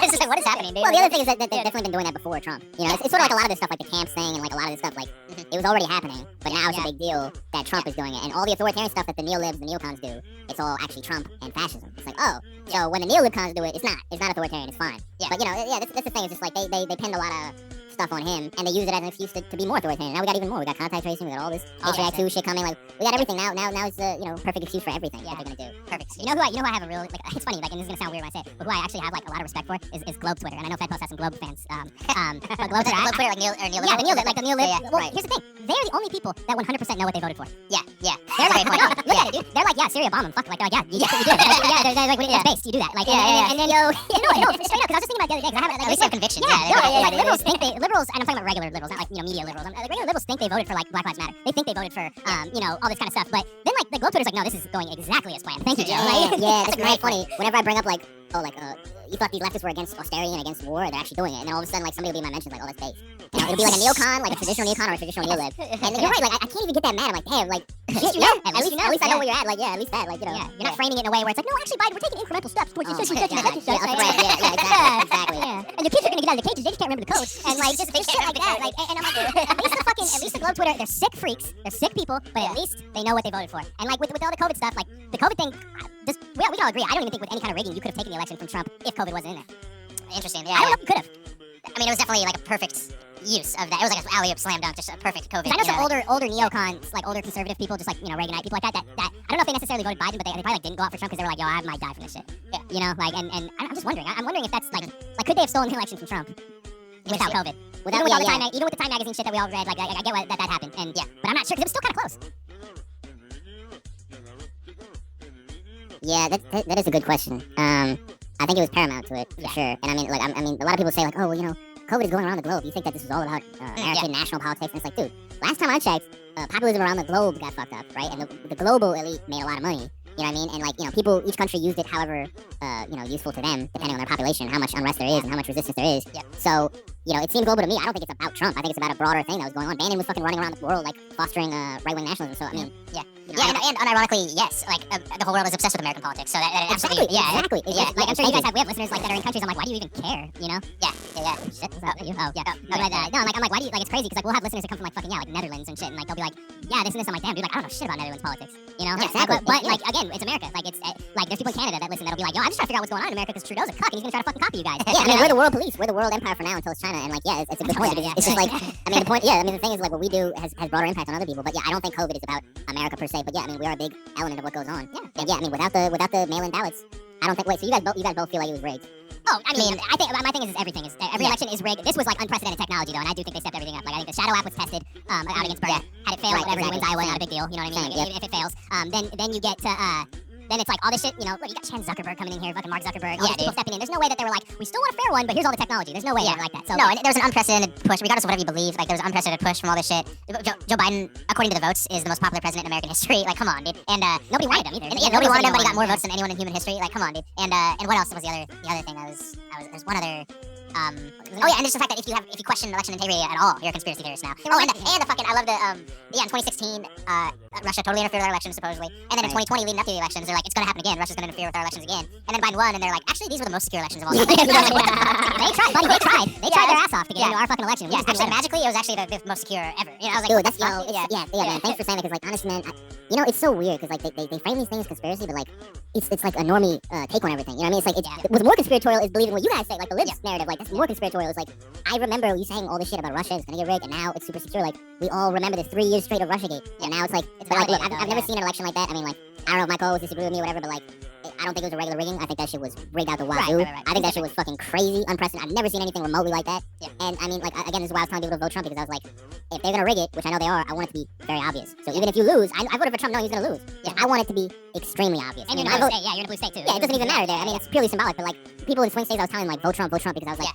I want it to be very obvious. And yo, the night of, Trump won in everybody's mind. Everybody went to sleep thinking that Trump won. And I mean, as far as the idea of like, oh, it's gonna be a landslide, and we have complete mandate, or whatever. That narrative is dead. That narrative is completely dead. I don't know anybody who would see that election and have that thinking in their mind. Like, I mean, it wasn't that. It wasn't. There's no mandate. It was very contentious. Yeah, and I mean, you know, I don't know. I mean, to me, it was very clearly rigged. And yeah, the mail-in ballots, the lib pandemic thing, and then after the election, they're all celebrating in tunnels in the streets singing Hamilton. And like, who was that one fucking guy was like, oh yeah, this is wrong that these people are at a hockey game, like, you know, all crowded together. I mean, that was Notre Dame football, dude. So Notre Dame football, the night of the election, I'm a Notre Dame fan, so I was watching the game. They had a huge win over Clemson, way better than fucking Joe Biden's win. Right. Yeah, whatever. Right. Beside the point. But the fucking that happened, and the libs don't even allow themselves to be happy anymore. That's what I've come to realize. Absolutely. Like they can't even celebrate. They're like, oh my god, what is going on in Right. Indiana, there's all these Catholics. They're celebrating this win. I'm like, you're doing the same thing. And then you get the guys doing the gymnastics. They go, yeah, but that's a bigger event. I go, does the virus know that? Right. Yeah, I'm sorry. Like I thought it was a virus. I thought, but the virus is woke. And I was like, I remember being to like one of my live friends. I was like, everyone's celebrating now, like for Joe Biden. I was like, you're celebrating for Joe Biden, you know? And what happened to COVID thing? They're like, actually, we're celebrating the end of fascism, of course, right? You know, I was like, no, you know, it's like, yeah, exactly, yeah. So it's fucking wild. But and I just love that, you know, like CRK, you're not a white dude, right? And the whole that like Trump gained with every minority group, LGBT. I mean, how cool is that, man? That's so gold. I'm sorry, that is absolutely. Like, You got the Mario star, dude. You got the I'm like, and like you have to acknowledge that reality. Like even if that disturbs you as like a lib or whatever, you have to acknowledge that's true, and you have to question why that is. Like like my sister, I told her that she was floored. Like she couldn't even believe it, right? And I'm like, it's true, you know. Like I don't know what. And she's like, why would that even be a reality? I'm like, that's for you to figure out. I know why, you know. But like, I'm glad you brought that up, man. I'm glad you brought that up, because that was brushed over after the election. It's sort of been memory hold in a way. Yeah. But and it's gonna keep happening. It's like it's not gonna stop the next election. Those numbers are keep going up for the GOP. Well, the GOP. I hate the GOP. I don't know much. I don't know how they're gonna do with like diversity or whatever. I don't really know. But like as far as Trump, and you know, Trump is useless to me now. He's dead to me now after he called the National Guard on his own people. Like whatever. I mean, he was just a tool to me. He was just a tool to be to slow down the wars. Whatever war we're about to get into, I'd rather have that happen 5 or 10 years from now than right now. Yeah. You know, just for whatever usefulness that is. That makes sense. But yeah, I mean, his supporters being like more minority or whatever. I mean, all that shit about like, to me, like the woke shit was always the whitest shit in the world. It was always the super white shit. I mean, they'll find a couple of minorities here and there that are like super bougie to push the woke shit here and there. Yeah. But like, it was always really white shit to me. So it's just like, I always felt that way. And like now with the, you know what I mean? Like, I don't know, go to any hood somewhere and try to talk like woke shit to like hood people. Like, I don't know, like try that. Go to the Explain store. pronouns. Like, you try that shit there and see what they tell you. Like, what the fuck? They wouldn't know what the fuck you're talking about. They're like, I mean, like that election, like, in the Florida, like $15 minimum wage thing with Trump, and like all these contradictions. It's like, how can this be? How can this be? And like, you know, I mean, I think it's a big sign that things aren't as simple as they say it is, and not as binary, and not people aren't as propagandized as they want you to think. I mean, that's a big thing, is to make you feel like, oh, everybody feels this way. Everybody thinks this way. You know, it's a big part of the Biden winning by mandate thing, by a landslide. Why they needed that is to feel like, oh, anybody who thinks differently is fucking lunatic. It's bizarre. Bro, everyone's anally swabbing their kids for COVID now. Like, exactly. Just do it, dude. 74 million people voted for a fascist. So you know what I mean? Like, when you think about it like that, it's like, damn, like, you know what I mean? And this is why, you know, I have arguments with like Slav and COH about this. Is like, I don't want to feed into the narrative that these things are small. And like Slav, we've disagreed about this. He thinks that it is like a small thing, but like, you know, they get a lot of power in framing these things as marginal, but they're not marginal. They're not. And they, you know, a lot of their power comes from saying like, oh, you're on the fringe, you're psycho, you're crazy for thinking this way. It's like, damn, you know, if more people talk to each other, you find out that more people think this way than not. So you know what I mean? Like, I don't know. That's how I feel about it. But like, we'll see over time. It's only gonna get more apparent. Well, I think what's funny about that is how you said it's like a binary thing, and then even just in a broader perspective, like look at every debate that's on Twitter, every debate that happens. It's such a binary thing, right? You can't be even like, and I won't even say the center. You can't have just a nuanced take where you believe one thing, but hey, I don't exactly believe that. But here's the thing. So the left and liberals mostly, I will say conservatives the same way too. It's part of our bipartisan thing, is where like eventually like you have to fall in line with one of these things, even if you do have maybe some fringe beliefs beyond that. But it's funny how like everything's a binary thing except gender. You know, like no, it's like you don't. Okay, let's say this. It's a social construct. It's a social construct, right? Okay, yeah, sure. I actually agree. So it's a social construct, but like nothing else can you ever like deviate from the other two. That's amazing. So you're telling me that like I have to have this crazy broad view of like gender, something that's been hammered into my brain for life that there's only been two, right? And again, I'm willing to like listen to anybody that talks about that, and I don't even I don't know shit about gender. I don't know shit about gender. I don't have that strong of a take. But then like they'll be like, oh, the capital. I could be like, the capital thing was bullshit, dude. It's being overhyped. Like, what? Were you there? Are you a fucking? It's like, okay, you're the person that's hammering all this non-binary this. Oh, it's this and that. We need to be inclusive. But then it's like, well, I don't feel included. Exactly. It's really not more complicated than that. They want to make it seem more complicated than that, but it's really not. It's really not. I mean, there's a lot of people, man. There were people since 2016 that were like friends of mine that were like shifting to Trump, and I was scolding them. And I was like, what's wrong with you? Like, how could you do that? Like, don't you know he's gonna bring like, he's gonna be the precursor to some actual fascist or whatever. I was saying all this shit, and like there were people that were like, we were canceling, like me and like people that I was friends with that were like lefty people, whatever, like hipster people, like we were canceling people, and it's just like, you know what I mean? It's just so funny in hindsight. It's just. Yeah. I mean, I deeply regret it. I really do regret it. But like, yeah, I mean, but you wouldn't be where you were if you weren't there. I don't think. I don't think. I think it's tough to like. Yeah. You like for me, I'll say right now, like because I'm afraid to get CRK screen capped eventually. So like, I'll say right now, 2016, I voted for Hillary Clinton. I did. I was a lib. I was a fucking lib, dude. Like I was a lib too, man. I wasn't super fucking like invested in politics, and like I didn't buy any of the Russia shit when it went through to happen. I'm like, oh, she lost. She's right. She's not that good. Should've been Bernie. That was my take. And and which I found funny, but like we all come from like, that's why I'm laughing at it. Just circling back, because we'll wrap it up soon. But like when you're getting screen cap, look what he said in 2019. Look what he said in 2018. It's like, dude, I said some fucked up shit like last week. Like I said some dumb shit last week, dude. Like, no, I should be owned for that. Look. I mean, it's no secret. I used to be a leftist. I tell people all the time, and look, I deserve whatever scolding or insult that comes with it. I totally deserve that. I own that because I said some fucked up shit. I said right wingers should be put in camps and executed. I really said this shit. I really believe this shit. So look, that's why I take it as hard as I do now, because like I wish somebody back then had told me I was a fucking moron. And so I mean that's what I do now, and like they take it personally, and they show me that I said this too, but they still say the same shit. But you get people coming back with their tail between their legs saying like, you know what, man, I think you might be onto something. And being right about COVID, being right about Biden, because that's gonna be an evergreen tweet, dude. The Biden harm reduction thing. Like I'm looking at your Twitter right now, and it's fucking the pin tweet. Like I've just been leaving that because I'm like, dude, every day it's gonna be more and more. I'm just leaving it. Yeah. What I like about what you do with the pin tweets, sometimes you'll be like, here's my predictions that came true, and then you'll be like, sometimes you'll be like, here's my predictions for the future, and then other times you'll be like, I don't know what the fuck's gonna happen, like I don't have any predictions. Yeah. You know, but when you do predict shit, you're always right. You know, that's the crazy thing. Is there like, I guess this will be the last question. Is there a where do we go from here? Because I struggle with that too. When I finally get people thinking the way I think, where do we go from here, man? Like, do you know, or are we just trying to still change people's minds? Well, the most hopeful thing that happened to me was recently talking to some right wing guys about like getting some guests on the show, whatever, and just telling me like, yo, I think there's more in common than we naturally think, and like how we're natural allies or whatever, and like certain segments or whatever, and like, you know, just telling me that people that like I previously would have written off and been like, oh, you're the enemy, like you deserve the worst thing, you should be like killed or whatever, like these people that I used to think that about, like now I'm gonna talk to them and like try to find some common ground on it, because like, yo, your guy got rigged out, right? You know, if you're a hardcore leftist, your guy got rigged out too, Bernie or whatever, right? You both got shut out. So we're no one's at the table now. So why don't we all regroup and talk about what the fuck we want and what the fuck we agree on, and deprioritize the shit that we'll never agree on, which is the cultural stuff. Right. Why don't we deprioritize that and reprioritize all the stuff the economic stuff that we might agree on? Yeah. And so, you know, talking to you guys, like, I don't know, talk to them, and like I feel hopeful in that, like, I mean, it's bad what's going on and all that. It's horrible, obviously, but I do feel like things are gonna get worse. People are gonna get angrier, and they're gonna realize that all this funneling from the right and left to the DNC and the GOP, people are just gonna get more. You know, as much as I rag on the left, like there's a lot of leftists that are like, yo, fuck this shit, and they walked away from it. There's a lot of them. It's not just me. So I feel hopeful in that. Down the line, that like, you know, there's gonna be something. I mean the only pill I have is the realignment pill at this point, and I feel like we have to realign if they did, right? If the higher ups realign, so it's kind of like we exactly. I think there's gonna be a lot of right wing, left wing dissident thought that basically realigns around new priorities of issues. People think these things are static, and I don't understand why. Because not at all. If you have basic understanding of like a century of American politics, shit changes all the time. Shit realigns all the time. But like, yeah, I mean, I'm hopeful that, you know, we'll have these conversations and things will change a little bit, and you know, people will think about these things a little differently. I've left this all the time. They hit me up like, yo, I'm thinking differently now because what you said or whatever. Like, that's good, yeah. Yeah, so I mean, you know, I don't know.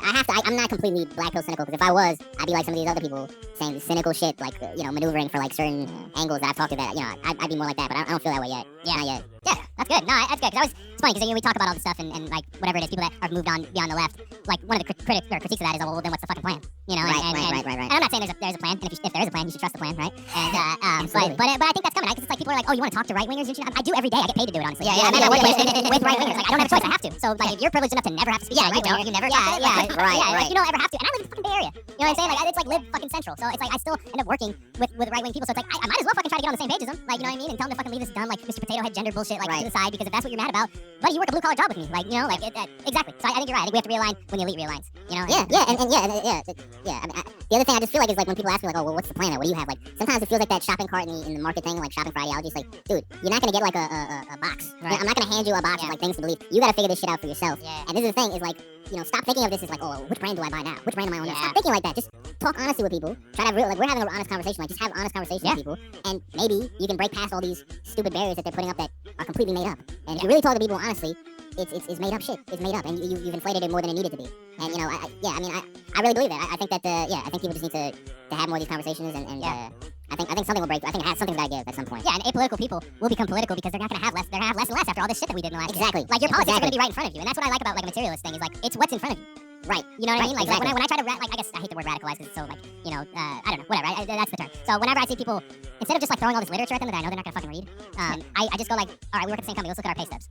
Okay, let's find out what the company charge for our services. Let's find out how much property on these services. You know what I mean? Like, in your face, yeah. In your face. This is the things you know, right? Everybody knows their workplace. It's where they spend the bulk of their fucking time. Like, so yeah, I just certain things like that is good to talk to people. But I'm glad because like I hate the way that we're all framed as just critics of the left, and it's like maybe that's what we are, but I do think that there's ways to because we're never gonna get this shit in our lifetime. I don't think that we want, but we have to at least fucking we have to at least get people's minds right to where the next generation can have it. And if it does happen, it does happen. You know? Like, yeah, and that's the last thing I'll say about it is like I just don't want. I just wonder why there's so much resistance to questioning these things. Like there's so much policing of like you can't question any of this unless you have some alternatives. Like well, you know what I mean? Does that mean this is immune from criticism? Does that mean like there's so much effort on that instead of like, well, how about we just admit that something's not working and let's just admit that, and you can't even have a conversation about it not working. You can't even have a conversation. This thing that we're trying isn't working, so what will work? That conversation doesn't even happen. Like whenever they're telling you like, well, what's your solution? I'm like, dude, we can't even talk about a solution because you're not allowed to talk about it. So I mean, like, how about we start with that? How about we just allow that to go on without people fucking freaking out and calling you a Nazi because you're like, I disagree with lockdowns. What? That's insane.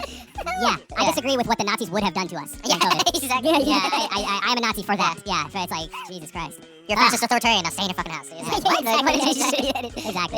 CRK, I really appreciate you stopping by, man. Yeah, man. Yo, thank you guys. Cause I remember COH was on me and Slav like, what, we chopped liver? What the fuck? But it's nice to come on individually and be like, well, yeah, because you guys are different. You know what I mean? I appreciate it. You guys are different and you guys do disagree, so I'm like, well, we want to get to isolate the... Exactly. I see that now. Yeah, I listen to it. Like, COH, dude, like, I'm not even saying this as a critique of the Fed Post. I don't hear him talk about, like, gardening that much on the Fed Post, because that doesn't really, you know, like, it might not come up, right? But with me, like, with him and I was really getting into it and stuff, and I'm like, well, let's bring him on and talk about that and how we can feed people, you know? And then Slav, the GameStop shit dropped right in our lap when it happens. Right. Like, we didn't even plan on that, but that was the way it was. And, like, you know, Slav's kind of, like, socially conservative, and I was like, it's really interesting how, like, maybe this guy's not a fucking demon, you know what I mean, for being socially conservative. And with you, it's like, shit, I asked you to come on a couple weeks ago, like today, but, like, I was like, fuck, dude, this guy's getting screen capped everywhere, and, like, all year I've been seeing, like, people that I thought were cool, like, just fucking shitting all over him and stuff, and, like, yeah, it was like, to get you guys isolated is really cool, man. Like, it's fun. Like, no, I see that now. Yeah, I see that now because, yeah, I mean, like, and because I talk a lot, I don't want to have, like, fucking people on the fucking program. Like, that's true, too. Yeah, but we kind of have, like, our own angles that we can't really go fully into because we have to give space for each other, and we know that, like, we disagree on some core shit, so we just let it go. But you guys have, when I listen to the Fed Post, you guys have such a cadence and it just bounces back. It's such like a crazy energy thing. It's so good, man. Yeah, it's like... I appreciate that, yeah. I think we felt each other out. We're like, all right, we know where you stand. I'm not going to go into, like, well, I think that, I mean, we're not going to do that shit because what's the point? Like, I already know. You know where I'm at. Like, let's just figure out the rest of the shit that's more interesting. Like, and I can call COH and Neil Liv and Slav and Neil Khan. I can completely say that.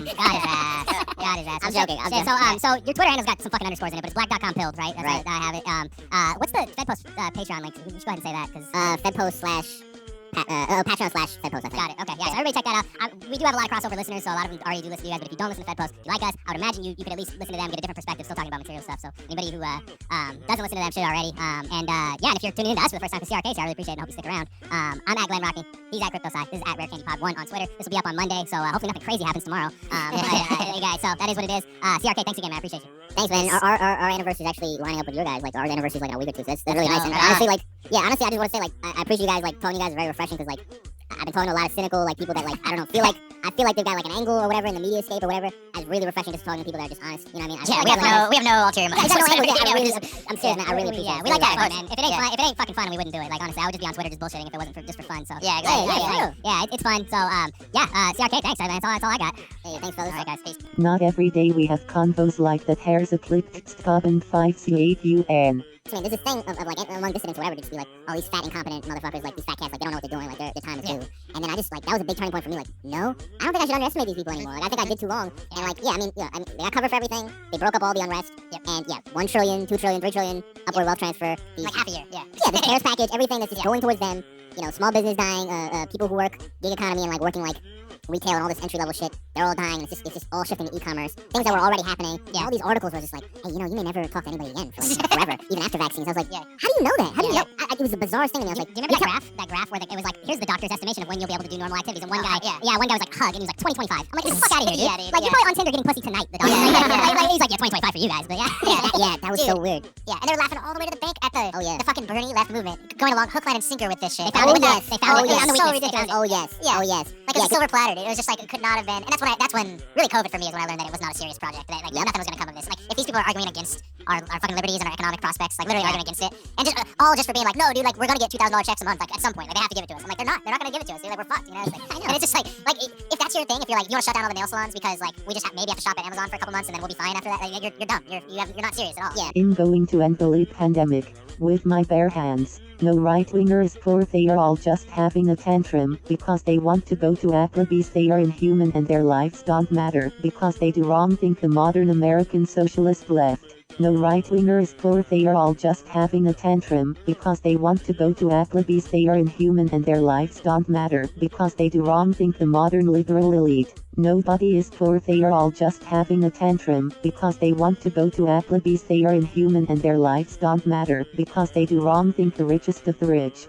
Am I poor myself? No, not really. Why do you ask? The left, the libs, the elite. Everyone's a bigoted rube, and every bigoted rube is privileged is going to be a harder and harder thing to reconcile for the left as economic inequality grows worse and worse every single day. How do you explain that everyone is privileged while being a socialist? Since everyone's bigoted, everyone must be privileged at that rate. You must think capitalism is going well for most people and don't believe in any economic decline. In Jaun Fushin to lol, no, nothing I say about this means anything because I don't have the appropriate theory nerd credentials. If a right-winger tells me we can focus on social issues and economic issues at the same time, all I hear is rape lips that say the same thing, walk and chew dumb bullshit. In talking about priorities, you can't do both, not well. I love Jurgen Twitch, holy shit man, is this fur? Today I learned Wompson is actually transphobic. What will they come up with next? I love Jurgen Twitch, Kstko 33 3 VKJ. I've been seeing folks for months trying to be inclusive, now I feel like a damn fool. Twitter's going back to posting about lunches like over a decade ago. Boo boo. Yes, you will, lol dummies. These are the same leftards who said they regret voting Hillary then voted Biden. Now they regret Biden but they'll vote them again because nothing ever changes and these people are empty receptacles for propaganda. Lotus Point as a poster. Oh no, I caught COVID and recovered in a week. And said I missed that, but I mean the last election was Rick's jet, so it's more to show how fake their rebelliousness is. Howling Mutant Zero, they don't think much about anything. And say they, not me. This is exactly what I warned about for 6 months straight, and all you leftards did was autistic screech in my mentions. You deserve what's coming to you. Washington Post, why asking for 2K is white privilege. New York Times, why opposing war in Syria is fascist. In literally effect cool pump 8H0KB. Good on CNN for owning this leftard mayo. Files are using this meme to signal to each other. Spot 4F7 No follow, why wait? I can't screenshot all these loser leftist lobies who spend all day screenshotting me because no one knows who they are. No one would care. I run blockchains, I'm too lazy to figure out how's worth unblocking. Don't take it personal, you just don't stick out in memory and your tweets for me. It's not that I have some unique special hatred for you, you're just another NPC not in a sea of thousands. If you spend long enough time hating some random ananet on Twitter, you'll forget all about how your ideology is a joke and your movement actively harms the underclass. I promise, just don't take your eyes off the TL. See, if you spend enough time attacking me personally, none of the points I make have any validity. That's how it works. It doesn't matter if what I say about the external world is true and that you can see for yourself. All that matters is how I make you feel. This is a fire dirtbag leftist tweet. I'm sorry, your friends and some big accounts like my account, you should take that up with them and go police their follows. That's what leftists do. I'm just stating my opinions. You wouldn't be so mad if people you respect didn't like what I say. I can't do nothing about that. Well, actually the 2K check is 1,400 plus 600, so you've been deboomed, my plebeian friend. Well, actually we've already bombed Syria, so being upset about it is deboomed bucko. La Habishula 90 Jacobin Mogalexan Preslu Mayo. Yeah, Bernie's a fighter. Kstko 12 2H2. Ha ha ha ha. Kstko 4 of 2. Here's the official thread where you can suck my dick after arguing with me when I told you Trump was better. Lotus Point lol, you probably supported Trump before I did. Bernie literally getting railed in the ass by 10 dudes leftist. Wow, Bernie's a fighter. Lotus Point quite based. Gardner with not enough, I think. They are gonna make you crawl and beg for that stimulus money and then thank them when they give you a quarter of it. Then they are gonna make you thank them just for bringing it up in discussion. We're gonna race to the bottom and you worms are gonna love it the whole way down. Long as they give you more WandaVision or we that bullshit is. Obama had supermajority and did nothing. Undeniable proof that for all their complaining of them being underdogs far from the levers of power, even when they do have power they don't do shit. Now we return to that blame Republicans, blame conservative Dems, blame whoever, do nothing. I thought once they reject the election we would return to Obama, but really we're returning to Bush. Not much difference I know, but it might be even worse than even Bush this time. I still can't believe the COVID anal swab shit is real. It seems like something it'd make up as a bit. Edlisip Go 6 Janlaya 7 I5. Michael Morzalip, Chris Hedges, Chomsky, Reed, Adam Curtis. Everybody I liked when I was younger is a bona fide libtard now. To their credit though, none of them changed. It was def me. Real leftism hasn't been tried yet. Ha ha ha. Fleckism Feo. Don't like Tucker Carlson, never did. Socialist is more of an insult than a compliment in my mind anyways these days. No 718 lol has just another GOP suit. Jinx production Dylan top 5 lol amazing. Vengeful Lilith amazingly base. All the detached irony leftists who never say anything substantive about anything sure get very serious when it comes to me. There's not into them but snide remarks about people I've never heard of on here, but they'll take the detachment off for me because I humiliate the media people who toss them down the occasional crumb of clout. As a poster I've been given 3 Pinocchios and caught doing no growth sim going to jail. For sexy 7698 Yawin Go 67 09.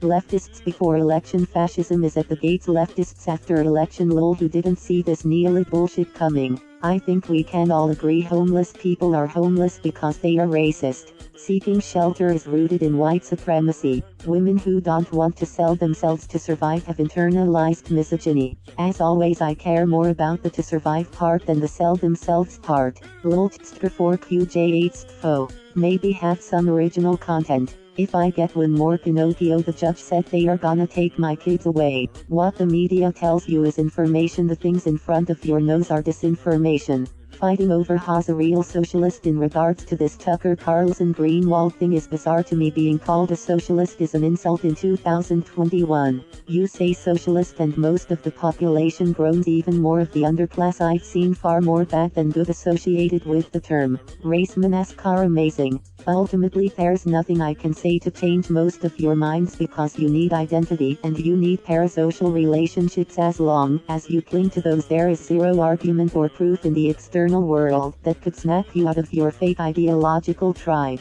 If you don't wear 3 masks outdoors I assume you're a Nazi. Go 8 Bakwi 5. How soon before Biden being worse than Trump is consensus? Will they ever come around to getting on their knees and sucking my dick? My mistake, I said it before it was safe to say it. Sweet egg person, this is an Amy bit lol. You pussy too autistic to know when it's the right time. Look, I know the shortage checks and the Syria bombing is bad guys, but remember when Trump cursed one time during a rally? Yeah, you're right, the continuous failure of their political projects is proof that it doesn't stick outside their bubbles. Mersum G16 effect postoof. Did you think COVID and lockdowns would last this long a year ago when they started?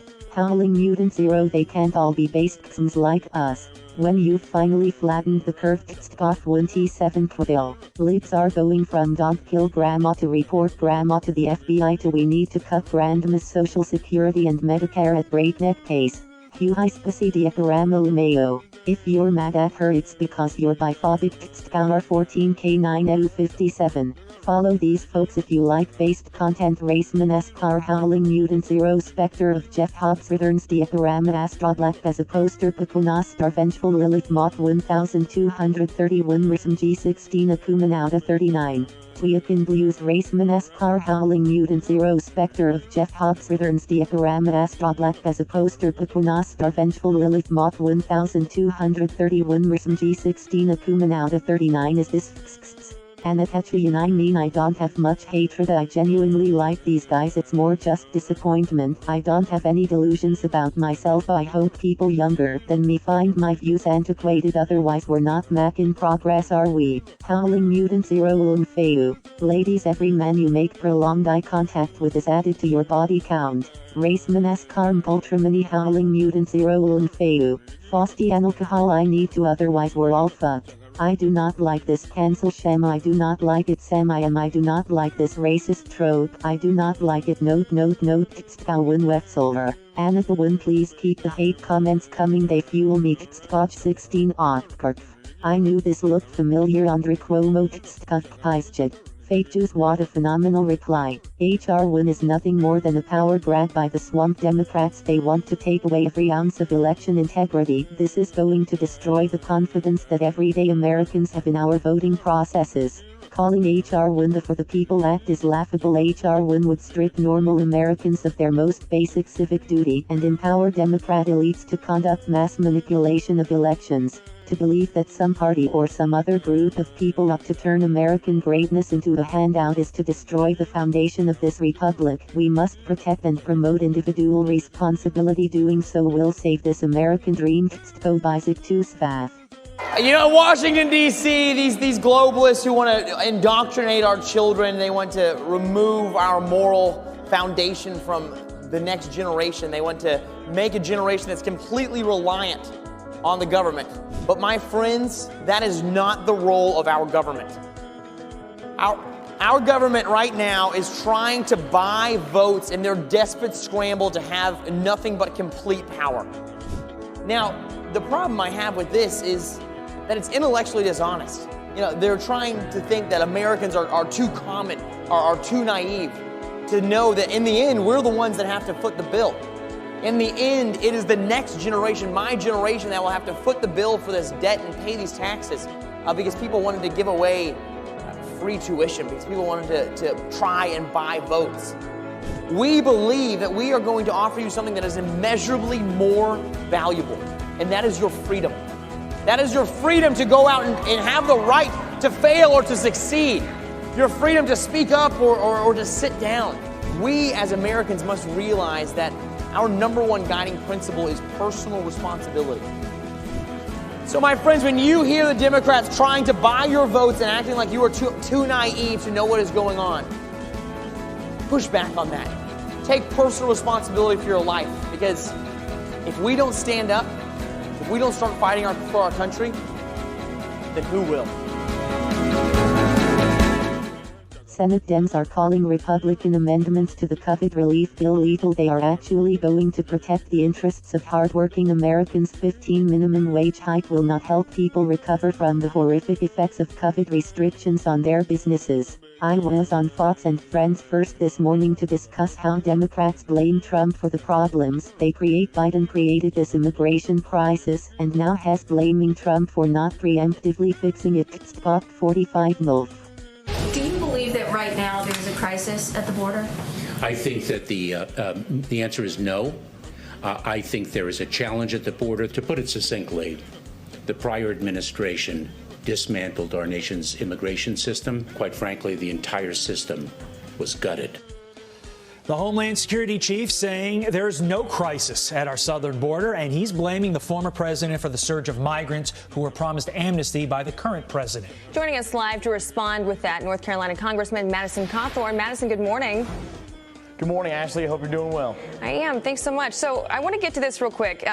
First off, I'm going to pull this full screen up. The southwest border arrest just in October of last year, just in October, almost 72,000 border arrests. That's in 1 month.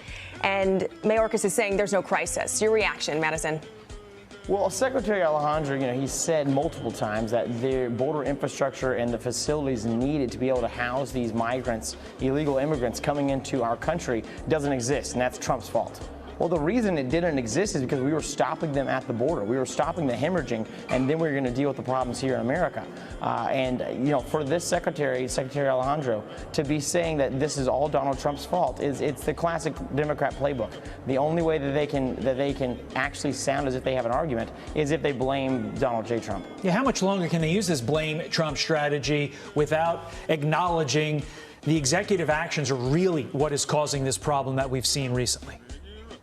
Well, you know what? I genuinely believe that I was here for the inauguration on January 20th of Joe Biden. And when we were here, I looked around and realized that for the very first time in inauguration history, there were more supporters of the president at our southern border than there were actually in attendance for the inauguration. It was a sad display. That is a fascinating tidbit there, Congressman. Meantime, apparently Dr. Seuss books are now offensive and Democrats are trying to cancel publication of any more of his books. This has to be a joke. Don't worry folks, public safety is on the back burner while we give illegal immigrants 1,400 checks. The Harris Biden administration probably. It's very rare nowadays that corporations don't cower and bow to the woke mob. We must support those who stand against cancel culture. HR 1 is a dumpster fire. It would take the 2020 election system with all of its legal violations and Democrat manipulation and codify it into law. If this bill passes, then American democracy crumbles. Saudi. Republicans are unified against the greatest threat facing our nation, radical socialism packaged as democratic liberalism. We will win this fight. Stop Gold 4C35XR. HR 1 federalizes the left's successful coup of our election system. This act is not for the people, it's for the powerful. This week, Democrats are pushing partisan legislation that would change how we conduct elections and how we can speak. It's Nancy Pelosi's #1 priority. In fact, the legislation is called HR 1. Now here's what it would do. First, HR 1 sends public dollars to fund political campaigns. Not to build roads or bridges, but to add 600% to every small dollar donated by Americans. So let's say Mary from Michigan donates $200 to her preferred candidate. Well, now you have just chipped in another $1,200. Second, HR 1 would legalize voting for convicted felons all over the country, even if they were convicted of election fraud. Does that make sense to you? Not only is this dangerous, it's unconstitutional. Now third, HR 1 would weaken the security of our elections and make it harder to protect against voter fraud. Here's how. It would automatically register voters from DMV databases. Voting is a right, not a mandate. In most cases, this legislation would actually prevent officials from removing ineligible voters from the rolls and would make it much more difficult to verify the accuracy of voter information. So future voters might be underage, dead, or illegal immigrants, or maybe even registered 1, 2, or 3 times. Democrats just don't care. Democrats call HR 1 the For the People Act, but it really is a For the Politicians Act. It's not designed to protect your vote. It's designed to put a thumb on the scale of every election in America and keep the swamp swampy.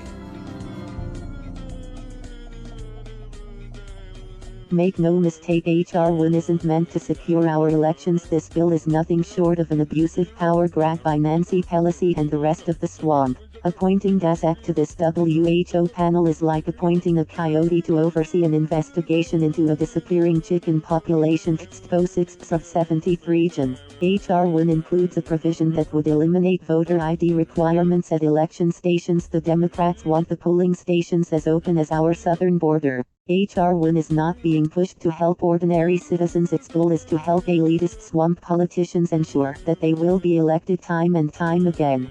My spine is part titanium in. There is nothing bipartisan about HR 1. This is not about solutions, finding common ground, or increasing election integrity. This is about power, but isn't it always with the left? Ever since Dr. Seuss was cancelled, his books have been selling like crazy. This just goes to show that the left's toxic cancel culture will always come back to bite them. Last night, under cover of darkness, from behind locked doors and armed guards, Democrat elites schemed to change the fabric of American democracy forever. Don't be fooled. Democrats have placed power over people, and HR 1 is their first attempt at solidifying their power grab. AOC'll join you on your next photo shoot at these overflow facilities. Perhaps we can ask Joe together why he built them, unless you're too tired after a long day of defunding our police, dismantling our electoral system, and crushing small businesses. America needs more leaders who will choose to communicate with those who disagree with them. Canceling opposing views or people isn't the answer to political disagreement. Go 10 how to 2s. You're listening to the Gas Digital Network.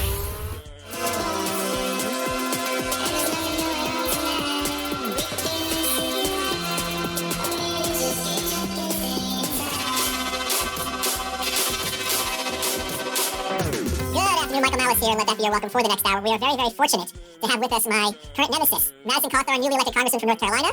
Thank you for taking the time. I know you've been very busy in Washington, and we're going to talk a little bit about mental health and fitness and all these other kind of things that I think you're in a position to speak on. How are you doing? How are you doing today? Well, I'd be better if you, call me out and say that I can't do squats and miss it leg day. But anyways, we can look past that. I'm happy to beat you in that arm wrestling competition. We'll all get back together. Let me tell you, I can barely do squats myself. Okay, my squat is like 185, which is absolutely pathetic. I mean, I gotta say, it does way more than me. And also, it was just really cool to hear my name mentioned on the Joe Rogan podcast. I mean, I was just listening, actually listening to your talk. Like, wow, this guy's so funny. And all of a sudden, he's like, also, Madison Cawthorn is pathetic. I was like, oh, well, I didn't say that, I just implied it. So let's get into this, because people got all heated, and I was very, very surprised that they got heated. Can you explain to people what the expression skipping leg day means? So it's just mainly guys who work out their upper body. They do, chest. They do basically they'll do their chest with bench press. They'll do curls all the time, and they're just focused on the glory muscles. They're not actually strong. And so when you call me out on that, I saw everybody lose their minds about it. And obviously when I heard my wife was saying, oh well, I can squat more than he can. She's a big CrossFit star. And then I was like, no, honey, the big problem in this world today is that people can't take a joke. Yeah. And that's why we're trying to see some of our First Amendment protections and kind of culture of First Amendment kind of going away. There's no freedom of expression. Yeah, I never even thought for a second that you would take it seriously. And a lot of people started freaking out and screaming, the same kind of people who are against cancel culture. My funniest one was when people are yelling at me because I was taking a cheap shot at a veteran who lost his ability to walk in overseas. Apparently you're in Vietnam, like just outside of Blumenthal. I actually served in both World War II and Vietnam. I just had a great skincare routine. Being 25 years old and being in a wheelchair, most people just instantly associate that with the military. So people come all the time and say, hey man, you serious? And then I got to recount that. Oh, I actually never got served. They won't let me fight in a wheelchair, although I'm very deadly downhill. One of the things I think it's important to talk about is, especially nowadays with people dealing with mental health issues, whenever someone goes through a traumatic experience, which you obviously have, there's two things that goes through their mind. One is, okay, what does this mean? But also the sense of panic and loss of control. And once they've heard someone else go through it, it's a lot easier. Like the first time you break up with a girl, right? You think, oh my God, no one understands how I feel. Everybody understands, but you just think you're the first person. But when something as rare as losing the ability to walk, that is something that's going to be obviously much more profoundly disturbing. Can you talk us through the day of that accident? Yeah, so it was on my spring break. I was a senior in high school at full ROTC scholarship to Interstate. I had some conflicting news from the Naval Academy. I was having my congressman sort that out for me, and so I knew I was going to the military. Just didn't know which school I was going to at the time. My best friend and I we went on a ride, and we knew that hey, once we go to college, we're pretty much going to go separate ways, and we probably won't ever get to be together like this again. So let's go down to Florida. So we went down, had an awesome time. But there was much fun as two Christian guys to have in Florida. And then when we were driving back, we stopped for a big lunch. Then walked back into the same restaurant, ordered the exact same meal again because we were so hungry. The wait staff thought they were living through just a repeat of the day. And then we get in the car, we're driving, big meal, sunshine, middle of the afternoon. I'm like, hey, I'm going to take a nap right quick. I'll take over in 10 minutes. I was like, yeah, absolutely. So let me sit back. And then, everything now was recounted to me from other people because I don't have any memories of this particular instance. Just a few little flashbacks. But then my buddy fell asleep at the wheel. We're probably going 3-4 miles an hour over. We ran right headlong into a concrete barricade. And then I had no idea that that was, stepping in that car would be the last step I ever took. And then I just remember, I got a brief memory of, one of the doctors holding my hand or, rolling into the ICU. And then, I spent several months in ICU down in Florida. And then I spent, a little over 9 months after that in Atlanta at a rehab facility, just learning how to live in a wheelchair. And man, when I pulled up, there's literally a statue of a guy in a wheelchair, trying to throw a spear or something. And I said, whoa, why am I here? These are people who are going to be in wheelchairs. I'll be good, in just a little while, nothing bad can ever happen to me. But then, you know what? I started going through a very difficult time. Once I realized that I wasn't going to heal just naturally away, and I got in a really dark place, and I was let out of a rehab facility. Well, let's slow down because I think this is such a process that I really want to kind of spell it out for people because if this is the kind of thing where every day is a new challenge, especially having to relearn everything. Your friend, was he okay? Yeah, he was I think maybe a minor concussion, something wrong with his hand, but he survived. Do you still talk to him? Yeah, he's about to be in my wedding. Does he have, how did he handle that guilt? Because that's a big one. I gotta say, Brad does mental demons. I have nothing but respect for him. He's starting a Vitabev company's going really well. It's cute on the little cans, great. But, he definitely has mental demons. So he moved up to California, I think in part to get away just from the constant reminders of me. And, we're still real close. We obviously had a big falling out, and there's some conflicting issues of what actually happened at the accident. So who knows? Don't have the answers to those questions. But is this the kind of thing where, I'm sure at different points when you're laying in bed, you have a lot of spare time, the brain starts going over time. Were you kicking yourself, why did I take that nap? Why did we do this? Going over and trying to do a time machine thing? Oh man, it was just nonstop. The biggest problem was I don't have any memories. So, I'll ask somebody, they'll share a little snippet of information that is completely meaningless to them, but then they'll shed new light on me wow, maybe I was taking a nap because my shoes were tied too tight, or who knows. But you play it over and over and over and over in your head. And, that leads you to a dark place. It really does. What I would be worried about is seeing the look on my parents' face when they see their baby boy in the bed, fit, he's about to join the military, and now, he's not in the best of shape, to put it mildly. Were you worried about that? What was the look like on mom's face? So you know what? My family did a great job of, my brother dropped everything. Him and my dad worked for the same company. Edward Jones was really kind to them. Said, hey, you know what? You guys took the time to meet. One of the best companies in the world to work for. So my dad and my brother came down when I was there. But that was throughout a lot of the time in the ICU where I don't have my memories from. So I don't remember those initial faces, but I'll tell you what really stuck with me is because I was about 210, 215 pounds when the accident occurred. When I got to the rehab facility in Atlanta, I had lost 85 pounds. Oh my God. In just a couple months. How tall are you? I'm 6'1", 6'2". So 6'2", 135? Yeah, I was in 140s. That's insane. And so then I rolled from there in front of a mirror. I had not seen myself this entire time. And I mean, my face was sunken in. It looked like a skull. And that's when that was the first time I really broke down. I was like, wow, this is way more serious than I thought. There's actually a little bit of history here that you're probably not privy to. Ronald Reagan, he had his first autobiography, which was published in 1966, was called Where's the Rest of Me? Because he played in a movie, and in the movie it's a veteran who loses his legs, and they did the makeup so well, like he pulls back the cover, and they weren't there, and he screams out, genuinely disturbed, like, where's the rest of me? And that was the title of his first autobiography, so you have something in common with the Dipper there. Because just seeing yourself, you know what you look like, and who that person is in the mirror is not your mental image of yourself, and that's gotta be almost demonic. It's like a movie. It was demonic, and you know what, it wasn't really until I had this recreational therapist come in, who does like, the sports therapies, like, it's racing on a track, or it's wheelchair basketball, getting the kayak. And he came in, and then this guy just told it like it was. And I was, yeah, no, I really like hunting, I like running, I like all these things. Okay, so every single one of those things you're not going to be able to do. We're going to have to walk through how you do this. I mean, he just laid it out harshly. And it was at that point I realized that, well, I'm probably not going to walk again. And man, I went downhill very hard. Well, what did that entail? How did you, I mean, the thing is, you're not being depressed for no reason. You know, it's not a breakup, it's not I got fired, this is my life from now on. And I'm sure there's a part of you, because you're a fighter, who thinks, I'm going to be that guy who all the doctors said you're never going to walk again, and I'm going to show them you don't know what you're talking about, you haven't met someone like me. So how does that voice get knocked out of your head? So that voice did not get knocked out of my head until, I mean, it still kind of speaks a little bit, until I was out of the hospital. I had been in North Carolina, my home. I was living with my parents for several months. And I was bedbound a lot, and I probably sit up about 3 or 4 hours at a time. Wow. And then my dad came into the room, and he gave some pretty harsh advice. It was basically, just to summarize it, basically, either decide to live your life in spite of your wheelchair and say move forward, or don't do it, because this is, and then he was crying his eyes out at the time. And he's like, because you're not living a life that's worth living. And then he left. And I mean, I had the means to do to end it, or I had the means to get from my wheelchair and go out and get dinner. I mean, I stayed in there for a solid amount of time. I actually made a T-graph of pros and cons of being alive. And eventually being alive went out. I got my wheelchair, went out, and then that's when I defeated that voice. No, I'm not going to be the guy who feeds all these doctor's ideas. I'm going to be the guy who inspires people like me. If you went back in time and sat down to yourself at that moment, because there's going to be people who hear this, or people who have a friend who hears this, I mean, this really is an opportunity to kind of speak to them. What would you tell that kid, who's making that decision? Because these are two bad choices. It's not like you have, like, do I want to be extremely rich or do I want to be extremely famous? Like, this is going to suck or this is going to suck. Those are the worst choices to make. Oh, you're absolutely right. I mean, there's no easy decision here. And I think that this is one thing that has to be completely voluntary. If you do it based on somebody else's word, you're not going to make it. You're just going to get more and more depressed. And so my advice for them would be, just realize that regardless of your physical stature, you can make a difference. We live in a great country with the American Disability Act. But the thing that won out the little T-graph for me is I still have the ability to make a difference. And yeah, I'm pretty goddamn religious, and so I'm like, well, God put me here, I didn't die, so I might as well, I probably still have a mission to do. When you see other people who are paraplegics, like when you're campaigning or just when you're out and about, do you guys have this kind of camaraderie, like you spot each other and you're like, this guy knows what I'm going through, and there's this kind of bond? Yeah, so I found the differences in, the disabled community is so diverse, and you can't really put people on a box on this, but I found that people who are normally born with a disability, they normally don't react extraordinarily well to, saying, oh, hey man, we're both in wheelchairs, what's up? And, they're normally like, that's not my idea, they kind of roll off them. But people I think who've kind of gotten to live their life, 7, 10, 20 years with me, they realize, hey man, this is a common bond that we both have. And so, I always roll up to them, kind of elbow them, and be like, hey, man, we're gonna have to race later, and everybody will laugh. But the biggest thing I like to do, especially for guys that are younger, significantly younger, 10 years or so, I will pray for them. I'll literally grab them and say, hey, you are destined to do great things. Everywhere your wheel rolls is your territory, and make the best difference you can. Yeah, it's easy for me to say this as someone who's not a paraplegic, to think that, like, just because someone's sitting down doesn't mean that they can't accomplish great things. But at the same time, when you lose so many things that you took for granted, it's hard to have that perspective. I'm sure, there's all sorts of things where you're like, you have a list of, like, all your dreams, cross this off, cross this off, cross this off, cross this off. And that's, gotta be disheartening. And it's the truth. This isn't some emotional depression. These are real things that, like, what are some of the things that you, like, miss the most? You know what? Just go to the bathroom. I mean, there's so much that goes into me being able to use the bathroom. I'm not going to go into all the details. Of course. But man, it is that's something that's a constant reminder every single day. And also, when I wake up, I normally don't remember I'm in a wheelchair. And so I will normally, when I wake up, go to roll over and my leg doesn't move. And then I kind of have to relive that whole experience for 10, 15 seconds. Oh my God, what's wrong with me? And so it's really tough. But the most difficult things is, you need help with a lot of shit. I mean, I've got, if there's a small ledge, I gotta have my buddies who can lift me up on it. My mom's carrying a big tray with sweet tea and biscuits from the south. That's heavy. I can't hop up with the rabbits. I'll probably drop it off my lap. So it's a life of probably 10,000 inconveniences a day. I have a friend who's very tall, and he's very sick of hearing how tall are you, were your parents tall, do you play basketball, when did you become 6 foot, right? So I'm sure when people meet you, they don't know how to react, and they're going to do some things they're trying their best, but they don't know what to do. Can you give people advice, like if you meet someone in a wheelchair, how should you approach them respectfully without making it awkward? So if you see someone really, visibly struggling to get up a hill, I don't mind if someone comes and says, hey, can I give you a hand? Because I might be about to flip over, and that's just obviously dangerous. But normally I don't offer help unless they're kind of looking for it. I hold the door open for them, absolutely. But the biggest thing to help these people is, if you're going through a crowd, maybe reach forward and tap the guy ahead of you, just to make sure they make a little hole. And then probably the biggest thing that I found that fixed this for me, because people always come up and, you're in a wheelchair, they don't know how to act around that, they say, oh yeah, let's walk over here, and they're like, oh my gosh, sorry, I didn't mean to walk, and it's awkward. So the thing that I found, and this is directed to people, in my position, make fun of the injury first. Like, just make a quick joke about it, and people, and then it disarms the whole situation. Like, oh wait, this guy is not sensitive about it. And so and honestly, my brother and I get a joke about wheelchairs, the thing that fixes me the most. I'm telling you, I mean, my brother, just making jabs. Like what you said, this guy skips leg day. Everybody's pissed off about it. My brother's like, yeah, that's what Madison fresh is not so bad. There's an organization which I think you should be aware of called Irreverent Warriors.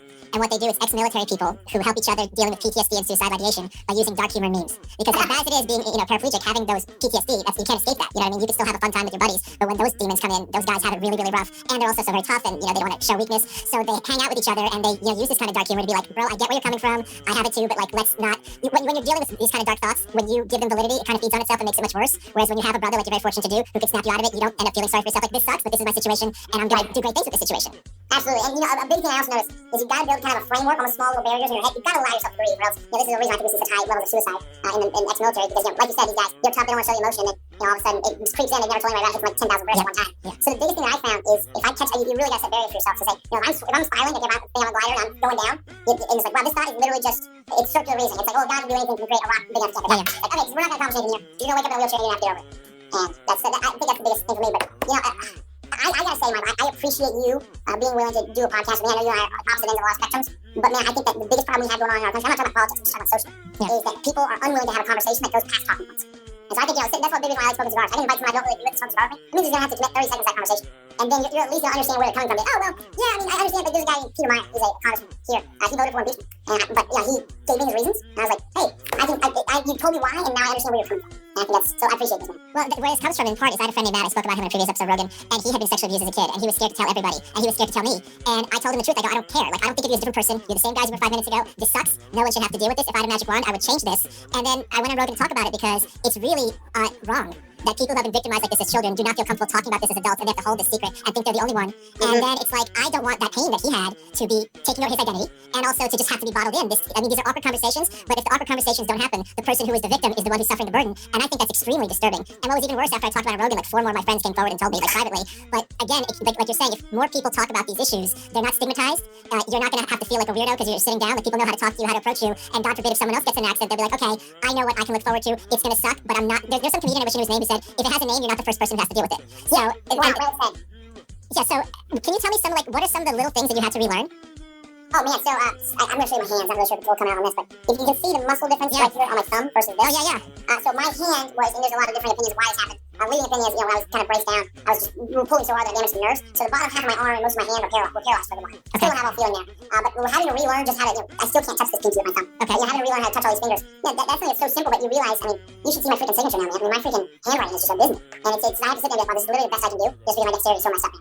And, but big thing I had to relearn how to do, and it changes everything, because I had to learn how to redecorate my room, kind of my house, because there's things that look good when you're 6 feet in the air, that look a lot worse when you're 4 feet down. It's like, oh, I can't actually see that. Why would I put that? And then, big thing is having to learn how to pre-plan. You can do almost anything in a wheelchair if you sit down and really strategize about it. I mean, you want to go jet skiing, we can figure that out. We gotta have the right friends, we gotta have the right equipment. You need to know where to be. And so the biggest thing I had to relearn was just planning very far ahead. And then, another thing I had to relearn was just how to communicate. So I got a tracheotomy tube right through here. And so my diaphragm collapsed and everything. So my laugh today is unrecognizable. It does not sound like my laugh, because my voice changed a significant amount because I couldn't speak for a long time. And so that's another thing. Well, let's talk. First of all, this is gonna be a silly question, but I think it speaks to how things that people who can walk take for granted. Like, if you want ice cream for the freezer, how do you do it? Well, I would say I'm pretty daggone good at wheelchair skills. Like, I can do a wheelie in my business, and I can do all kinds of stuff. So, but again, I've got a freezer that's loaded with ground, so I can. Okay, that's what you do. Okay, yeah. Yep. I mean, it's all about equipment. Almost any problem can be fixed. This is where we got a lot of issues. Almost any problem can be fixed with money. Yeah. Joe Rogan has a great thing. We were talking about $15 minimum wage an hour, which I think is terrible. But it's all these things like, hey, have you ever been sick and broke at the same time? That's a terrible place to be. And so, this is a big reason why I'm so passionate about changing the way our healthcare system works. It's just so freaking expensive, and we've got to take care of people with pre-existing conditions, because my life would be much worse if I didn't have the funds to make it easy. Of course. Well, let's talk. Okay, you're a politician. Obviously, you're no stranger to being able to run your mouth, right? I'm sure that was before, but no seriousness. I mean, in a way, I think given what I do for a living, I think it might be scarier for me to not be able to talk than not to be able to get out of bed. Because if you're not able to write, I mean, how did you realize you couldn't talk? What would happen when you tried to talk? This is about how I can talk. So hold on, it's like, oh my God. I mean, this is nothing, but so fortunately, I had taken 2 years of American Sign Language just as an elective, and my brother and I had done it together, and so I was able to sign to my brother a decent amount, just because my left hand wasn't able to do it. My right hand was able to do just some spelling, the ABCs. That helped the most. And then my brother created some great plans. He did a piece of paper, and he would just have every single letter I just point and touch them. But it started working out real well. I mean, how are you guys close in age? He's 4.5 years older than me, but man, my brother could substitute my father. I mean, I was raised with 2 father figures, and my brother is the most moral, kind man I ever met. And then my dad's fantastic on top of that. So I had a lot of great male role models, which I would tell you, this is something weird I found, Michael. When I give my story or my testimony, I'm talking about it, almost every woman in the room will just, gather their eyes right quick, but men weep. Yeah. And I think it's because we realize how much of our self-identity is wrapped up in how we are physically able to do things. And it really made me start feeling for women. For the very first time, I was rolling down a back alley leaving an Irish pub one time, and there was some kind of, some shady looking guys. And never before would I be like, okay, fight me, please, great time. But now I was like, Jesus, these guys get behind me and they could kill me if they really want it. And it made me feel for a lot of women who find themselves in that situation. So that's another reason why I'm big on the Second Amendment, because, God created men, Smith and Wesson made them equal. Well, it's not only that, it's that they could be not even going that far, but they could just be standing behind you, making fun of you, and calling you out. And you're not really going to pull a gun on them there, and you're not going to fight them. They can outrun you. It's like for someone who's like kind of, like a high achiever, to have to sit there and kind of bite your tongue. I think that's just, the reason I asked it, my grandfather was once in the elevator, and, he was ex-military from Russia, and these kids were like making a scene and they knocked his hat off his head, and he just had to stand there and pick it up, because what's he going to do? Do you know what I mean? But at the same time, I heard that story, it killed me, because it's like, and there are people who have you had to deal with like people being obnoxious to you? Oh yeah, I mean, you could be rolling by and somebody just be like, oh, come on, Wheels, come on. And it's just like, did you just call me Wheels? Yeah. And then it's like, what do you say about, hey, come on, Pear Shape? Yeah, right. So you just gotta, was it hard for your brother? Like, did you see the look on his face? Like, if he's a strong dude, seeing, it's so many times we see our friends and think, I'd rather be happening to me than a loved one. Like, I'd rather be dealing with this than seeing it, because you feel powerless to help past a certain point. Was that tough, seeing that look on his face, knowing, does he have a poker face? I'm sure he doesn't, to some extent, not with this. You've got a good poker face on stuff like this, but, I mean, every now and then, when I say you gotta allow yourself to grieve, my brother spent the night every single night for, over a year in the hospital with me. I mean, just imagine the staff, oh, no, sir, you can't sleep here. He's like, oh, okay. Walks out the van, pulls out a twin mattress, starts walking in, no, sir, you actually can't stay. And he's like, okay, well, are you gonna stop me? Because it's my brother. But, so we had a lot of really just touching moments, and just like, I would be kind of complaining about something, and then, he grabbed my hand, like, with tears in his eyes, and just, there's nothing I can tell you, man, this is what it's gonna be. And that was when my brother was resigned to the fact, he's like, dude, you're just gonna have to get really fucking tough, because this is a hard road you have to pull. Hey guys, want to take a sec to talk about our new sponsor, Sovereignty. Now, with the new pandemic, everyone's been forced to create a routine. We all know the most important part of routine is making sure you're using your time wisely, and to do that, you have to be focused and energized, but also calm and relaxed. So that's easy to do with Sovereignty. If you go to SOVEREIGNTY.co and use code MALICE, you get 20% off and a 30-day money-back guarantee. What is it? It's a daily energy and performance supplement called Purpose that empowers and supports your mind and body to achieve new levels of productivity. It's a combination of 25 herbs and scientifically supported synergistic supplements chosen for their support of cognition, energy, and mood. All those different bottles you see at the store, they've combined a ton to give you the focus and energy of coffee, but none of those coffee jitters and anxiety. If you go to sovereignty.co and use code MALICE, you get 20% off. Let's get back to the show. What was it like campaigning, both being in a wheelchair and during COVID? So, man, you know what? I will say, COVID-19, how terrible and always human suffering was awful, but the one benefit it allowed me to have is, I'm completely into politics. I've never been involved. I follow issues all the time, but I just get married, and so, we're talking about having kids and all that stuff. And it's, you saw how viciously you got attacked for saying, well, mass like, right. Yeah, I don't want my kids to grow up in a culture where people are just going to get brutalized. So I was like, I already do something bad. So I got involved, but then there's all these seasoned politicians, a state senator, but, these big fancy consultants that we could afford, ran a million campaigns, and, we had a major experience gap. But then COVID-19 happens. No one's ever campaigned through a pandemic of living. And so it put us all on a major level playing field. And then, being able to utilize the Newtown Square of social media just blew, that blew other people out of the water. And, because I don't know about you, Mike, but to me, taking a quick story on Instagram, posting like, oh, this is what I'm going to do, that's just second nature. I mean, everybody you sit down with you are really cool looking. Everybody's seen a picture of that before it's happening. That's just a benefit of being in this generation. But I'll tell you, talking about the wheelchair and campaigning, it was really tough to kind of overcome people from, boomers, the baby boom generation, because being in a wheelchair then is so much different than being in a wheelchair now. I mean, my wheelchair can go, I can probably hit 13 miles an hour in this chair. It's super light, I can do wheelies and do all kinds of stuff. It's very versatile. But their wheelchair, I've really seen pictures of wheelchairs made out of wood. Oh, wow. And so, what older people think I'm capable of doing, they're just saying, oh, well, hey, man, let me get your coffee for you. You really had to overcome. This is something I think that a lot of people have to deal with in my situation, is you feel like you have to perform 6 times better than normal just to appear on par with everybody else. I got a guy on my staff who really struggles with stuff. But I know he's probably had to deal with that his entire life. Therefore, he's used to being a high achiever, and it's made him probably one of the greatest staffers I have. And so it's stuff like that. There's benefits to things, but you really have to be a high achiever to just appear on par. So you know a little bit something about being isolated with your own thoughts, and that a lot of Americans have had to deal with that in the last year, and they're still dealing with that in many cases. And one of the reasons I didn't expect this, but I got a lot of feedback that thank you for your content, because it's helping me stay sane, because I feel like I'm talking to someone who I know. What advice would you give to people who have become, either through an accident or through these COVID lockdowns, socially isolated? How do you keep yourself sane? Well, that's a major problem with people who are AA, alcoholics. One of their major crutches is, go get the sober setting doesn't involve alcohol. It's classic mind alcohol. You'll do a different kind of buzz, just from the interaction. And so I think that the way to really talk about how to handle being alone in your own thoughts is, again, you have to have the framework of saying, hey, I know if I start thinking, there's a thought, I'm going to say it out loud. But no matter what I'm doing, I could be, on a jet ski with my fiance on perfectly blue water, just flying, sun shining on us, we're laughing, having a great time. In the back of my mind, that little voice would say, but dude, imagine how much fun you'd be having if you want to wheelchair. And so that is something I do not allow myself to think. So I start thinking about that. Oh yeah, I can't wait to have kids, but I'm not going to be able to teach my kids how to tackle. And so you gotta have that framework set up. But biggest thing is definitely, I think, believing in a higher power is a major help there, because I'm a strong Christian. I believe Christ is the way, and I believe in God. But because of that, we believe we always have the Holy Spirit with us, and so that's something that helps us help a lot. I know that there's some similar things in both Buddhism and Islam. So But I mean, just more like on a day-to-day basis. Like, is it more like you're being aware of that voice and like kind of like the dog whisperer snapping yourself out of it? Because like, and you're very lucky. You have your faith and you have your family. A lot of people don't have that. And I myself don't know that I have a good answer for them. You would think with social media you can make connections, but it's still only to a point. It's still a picture on the screen. And I wish I had more advice for these people. Man, the biggest piece of advice I give, and I get made fun of it from all my friends all the time. Everyone's always, oh yeah, Maddie hates being alone. Like, you can't leave Maddie alone. Always, hey, I'm going to brush my teeth. You wanna come? And it's a freaking crutch that I have built where I hate being alone. I hate being alone with my thoughts. And I'm in a position here where I've got taxpayer-funded staff at all times, lots of friends, and so I'm able to almost never be alone. It'll be hard to do my job. But you know what? A lot of people don't have that, and so I'm on the same boat as you. I don't know exactly what to say to that. That's just, that is the battle you got to fight. You know, I'm sometimes a little bit cowardly on saying, oh, I don't like what I'm thinking, I'm going to invite somebody over. But with COVID-19, how can you do that? So you're from North Carolina. Are you guys the vinegar ones, or are you guys the mustard barbecue sauce? We're the tomato base. Those Easterners don't know what to talk about. Was it hard moving to D.C.?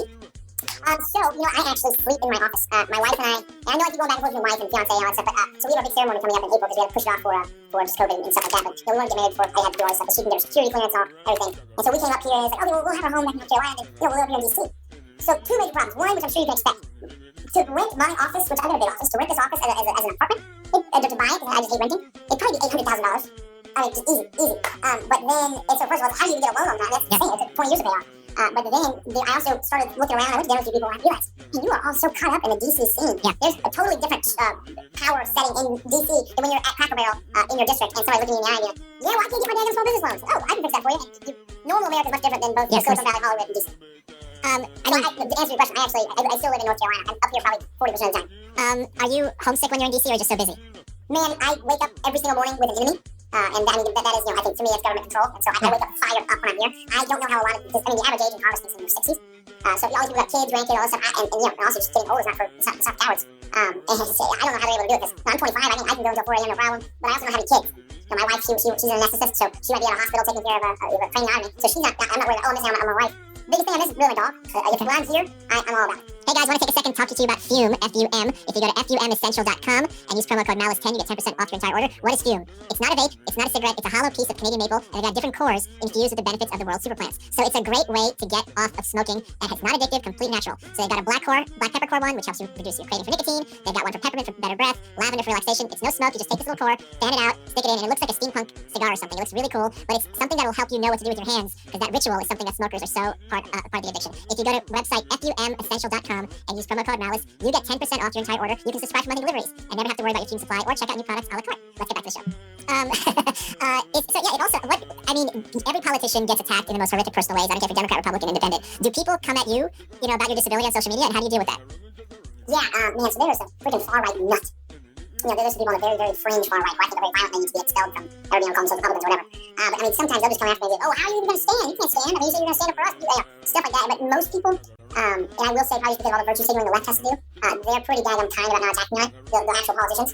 But, you know, just kind of normal people, they'll attack me on left and right. Because, like you said, politicians get attacked in most horrific ways. I would say probably Elon Omar, AOC, Dan Crenshaw, Matt Gaetz, myself, we probably take the worst of it. Yeah. But it's, but you know, everybody has to deal with it. Sometimes we pass each other in the halls, it's like, oh, hey, what crime did you commit last week? According to the paper. Like, oh, apparently I'm participating in tax fraud. One of them said one time, box office. Like another day. Have you met Tammy Duckworth and Governor Abbott of Texas? So Governor Abbott of Texas, I have to give a big shout out to. When I first got out of the hospital, Mark Meadows gave me a job. He's the former congressman for the seat I now hold.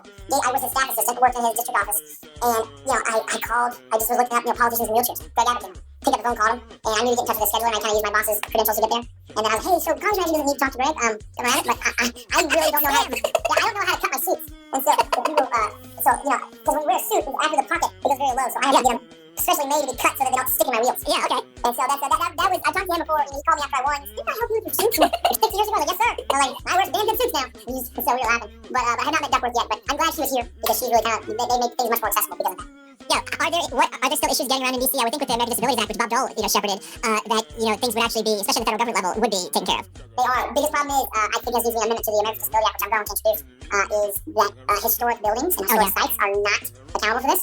But man, all of DC is a historic site, so there's like, so many restaurants do not have a ramp to get up. It's always up a step. And so that's really difficult. Fortunately, I have staff to fix it, but man, unless I have a meeting there, if they're not accessible, I will not give them $1. Just because it's absurd. But I will say that, the biggest thing, obviously there's a lot we can unpack about what happened on January 6th and riots and everything, but we had to be evacuated, once they were trying to get to the doors, and we were going. And the evacuation route is not handicap accessible, which I found out very late. And so, down a few flights there, so, I fortunately have some good buddies who, they went with me down some elevators. We kind of braved the crowds on our own, but it was something. So that's something you're fixing now. Is that the kind of thing that you have to, I'm sure you have to deal with this every so often, like your friends have to carry up a flight of stairs or a flight of downstairs. Is it awkward, or like, are you over it at this point? Like, or just anyone having to deal with this? Like, how should I handle it if my friend is in that situation? It all depends on how close you are to them. I encourage people in my situation, give extraordinarily clear instructions. Okay. It's kind of awkward to give instructions to your friends. Fortunately, a lot of my friends work for me, so we kind of have that command structure already set up. But there's a no rule. Never, once I get into the car, because normally I ride in a big SUV. I drive a Dodge Challenger, so then I'll pull my wheelchair apart for the backseat. But normally I can't. When I'm riding my SUV, I'll hop up, get in, and then somebody will take my wheelchair and put it in the back. But I have a rule that no one's allowed to close my door. Sometimes when you're reaching out, if you were to hit my hands and break them, I would be out of commission for a year. Can you describe what it's like to someone who's not a paraplegic, what it feels like? Do you have sensation in your legs? Like, what is that? Is that like when your legs fall asleep? Like, help me understand what it's like for you. Yeah, so I'm gonna grab a pin here. So, think of this as my spine. Okay. I got hurt just below the center, which is the T12 vertebrae. Okay. And where that happens, that's when the spinal cord, it's a tight little, fiber optic cord. But that is where it starts to turn into a horsetail. So from here, they all spread out to go to all the different parts of the legs. Problem with me being hurt there is that if I was hurt one level higher, things will all go in a line. So I can't feel from my nipples down. And then as nerves start to heal, they'd all go inch by inch. But for me, it's completely random. So I can feel temperature with my right foot. I've got a 3rd degree burn on my left foot right now, so I can't feel temperature there, and I burned it and I'll stay. But then, on my inner right thigh, I can feel there. On one of my hip flexors, I can flex. I got my right quad, which I can motion. And I do that every night, Michael. So I do right there. It sounds like Vic, you're doing it every night. Yeah, but yeah. So my sensation is very sporadic. I will tell you the worst thing about my accident is there's a thing called neuropathy. The easiest way for me to explain this is that it's basically phantom pains. And so midway through my back, when my car was on fire, when my spinal cord was swelling. And so all the signals coming from my legs were, holy shit, I'm on fire. And then all of a sudden, all the information stopped because it destroyed the spinal cord. Just the swelling of the accident. But then once my swelling went down, everything was getting better. I would wake up in the middle of the night, and I'd call my nurse, and I would sign for fire. Because I felt like my legs were on fire. So what happened is, when my spinal cord is constantly trying to reconnect my brain, the body's amazing like that. So many things that heal on me just over time. But sometimes it sends that signal trying to get back to my brain, and it gets through kind of a big traffic jam. It's almost a scar on that area that says, hey, I'm on fire. And so I deal with this thing called nerve pain where my legs just explode. And it is awful. Probably happens about 30 times a day. I got some medical tech that helps, but it's awful. How do kids deal with you? Because kids are curious. Kids also say whatever's on their mind. You're eye level with them. They may not have seen someone in a wheelchair. So you're obviously a friendly dude. So that must be fun for you because they're coming from a good place usually. All the time. So many, specifically young boys. I'm trying to get my nieces involved, but they're all girls for them. But young boys especially love the wheels and the mechanisms. I got these scissor brakes on my wheel. I'll show them how those work. So I can entertain a group of 10 kids for 40 minutes just walking through my wheelchair and pushing me around. But so often, I'll be rolling past a booth and like Charles, rolling down and all of a sudden, you'll hear some kid, Mom, why is he in a wheelchair? Mom, why is he sitting down? And a lot of kids think it's cool because, obviously I'll try to show off so they don't make the stigma they have for people in wheelchairs is not, you're incapable of doing it. So I'll do a wheelie, I'll jump up, I'll do all kinds of stuff, I'll pick them up, hold them upside down. And, they have a lot of fun with that, but it's, kids are very honest about it, just saying, hey, why the heck are you sitting down? What made you decide at such a young age that you had what it takes to make it to Congress? I'm sure it's a question you have to deal with all the time. So, you can have a lot of letters after your name. I think Elon Musk has a great quote. You can go to college and still be an idiot. Oh, yeah. Yeah, and it's based on if you want to do something that requires extreme levels of competence, you just need to know that you can demonstrate extreme levels of competence. And so I knew going into the campaign, wow, I'm 24 years old, technically not even constitutionally eligible to be a congressman that day. And so fortunately my birthday came right before the election. And as we're going forward with it, I'm talking to my wife who, she was like, I don't know how you can win. There's 12 people involved in this primary. It's going to be a nice like phone booth. But I was just so sure that I knew the people in Western North Carolina. And I saw the problems going on in Washington, D.C. and how inept people are. And I was like, I know what to say. These people want someone who's going to say like this, get the job done. And so started going through my campaign. Everybody just wrote me off and said, oh, hey, love everything you're doing, but you're just too young. You need to wait in line. But you've got the right values, you've got the right figure. You're great. Just wait for a while. Those people ahead of you. And then the first debate came, 12-way debate. And I knew I was either make it or break it here. So it blew it out of the water. But at some point I literally said, people often say, hey, you have to wait my turn, wait in line. And I would physically look around the room and say, who the hell are we in line behind? And obviously that's totally something contrary to what a normal politician says. Normal politician says, oh, I really appreciate the work that this state congressman has done and this particular individual is judge. But I was like, who the hell are we in line behind? So whoever's ahead of us, at that point we're $20 trillion in debt. Both Republicans and Democrats throwing us in debt. My kids are going to have to bear the brunt of that in taxes. And then, our country's on fire. And so it was why I got involved is because I think if our generation waits until we're 50 years old to get involved, I do not think we'll have a country to inherit. Where do you have to spend extra money? Like suits is one thing you mentioned, right? Do you only have like one pair of shoes or a couple pair of shoes because you're not wearing them down? Like what are the expenses that I'm not aware of, and where are you saving money if anywhere? Man, I've got the greatest Nike collection from years and years. They are still so shiny because they never get dirty. It's great. But so I probably got 3 or 4 pairs of dress shoes that I rarely have to scrub them up because they're always fine. I got to spend a lot of extra money on suits. There's ways you can do a cost efficient. If anybody has a question about it in your wheelchair, it's like, hey, I'm just going to go to the men's warehouse and cheap suit. I can teach you how to tell a seamstress to cut it to do it for $30. But I get my suit specially made and everything. But what things you have to spend money on, putting hand controls inside a car is very expensive. You got to ship parts off to get the communication relays all set up. And mine set up like a fighter jet, my Challenger, so I pull back and that accelerates, push forward, that stops. Where the missile button would be is my horn. It's great. That's a major extra expense. And then if I'm ever going to live somewhere new, go into a new home, or I'm moving. There's a lot. I got to remodel every single bathroom. I got to go in and figure out a way to lower down the countertops, the granite countertops in place. I'm a big cook, so I got to make sure that I have enough storage for all my pots and pans on the lower cabinets and not be able to access the islands. And so that's extra money. My dog is a little more expensive than most dogs because it's a fully trained attack dog, but also pulling up hills. What kind of dog? It's a German Shepherd. Yeah, they're the best. They're so smart. He's from Germany, trained in Saudi Arabia. He's bad to the bone. The best friend. What's his name? His name's Beowulf. Awesome. Madison, we're running out of time. What has been your favorite part of this interview? Man, you know what? And I'm probably getting in trouble with people back home for saying this, but just getting to talk shit with somebody on the other side. I mean, really, you know what? Just so often you see in the news, oh, well, this person said that, you know, they don't like this decision. Then all of a sudden, both sides, they recede into one another, and then it's an echo chamber, and then you become an extremist. And, you know, extremism feels good because you can blame every single issue you're dealing with on that group, or on that party, on that ethnicity. But you have to take no personal responsibility yourself. Man, that's crap. It's up to you to change the way you feel. I mean, you hear this quote all the time, but life is 80% what happens to you, or 20% what happens to you, 80% how you respond.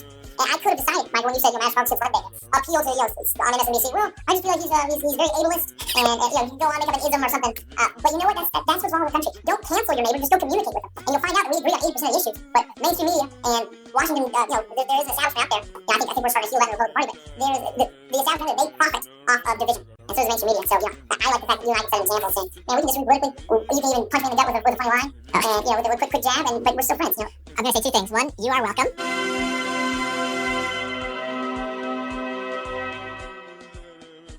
States should. I told you that I came to Washington, D.C. to fight for our values. I am honored to stand for this district to take the hits from radicals on the left, and I promise you that I will never back down. This fight is bigger than all of us. America first. NC11 first. Onward.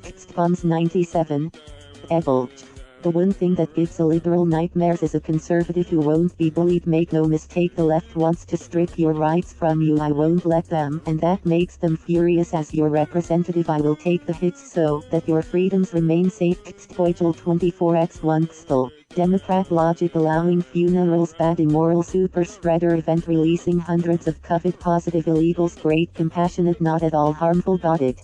Democrat governors forced COVID positive patients into nursing homes. Now a Democrat administration is allowing COVID positive illegal immigrants to flood across the border. These are the people that called us murderers for celebrating Thanksgiving with family. Vote them out. Biden has been in office for 45 days. Let that sink in. Imagine the damage to America that will occur in the next 45. According to Chris Hayes of MSNBC, the only power the GOP has right now is in delaying and trolling the Dems. Glad the left is finally admitting that they don't care about the opinions of 74 million voters or the representatives elected by them.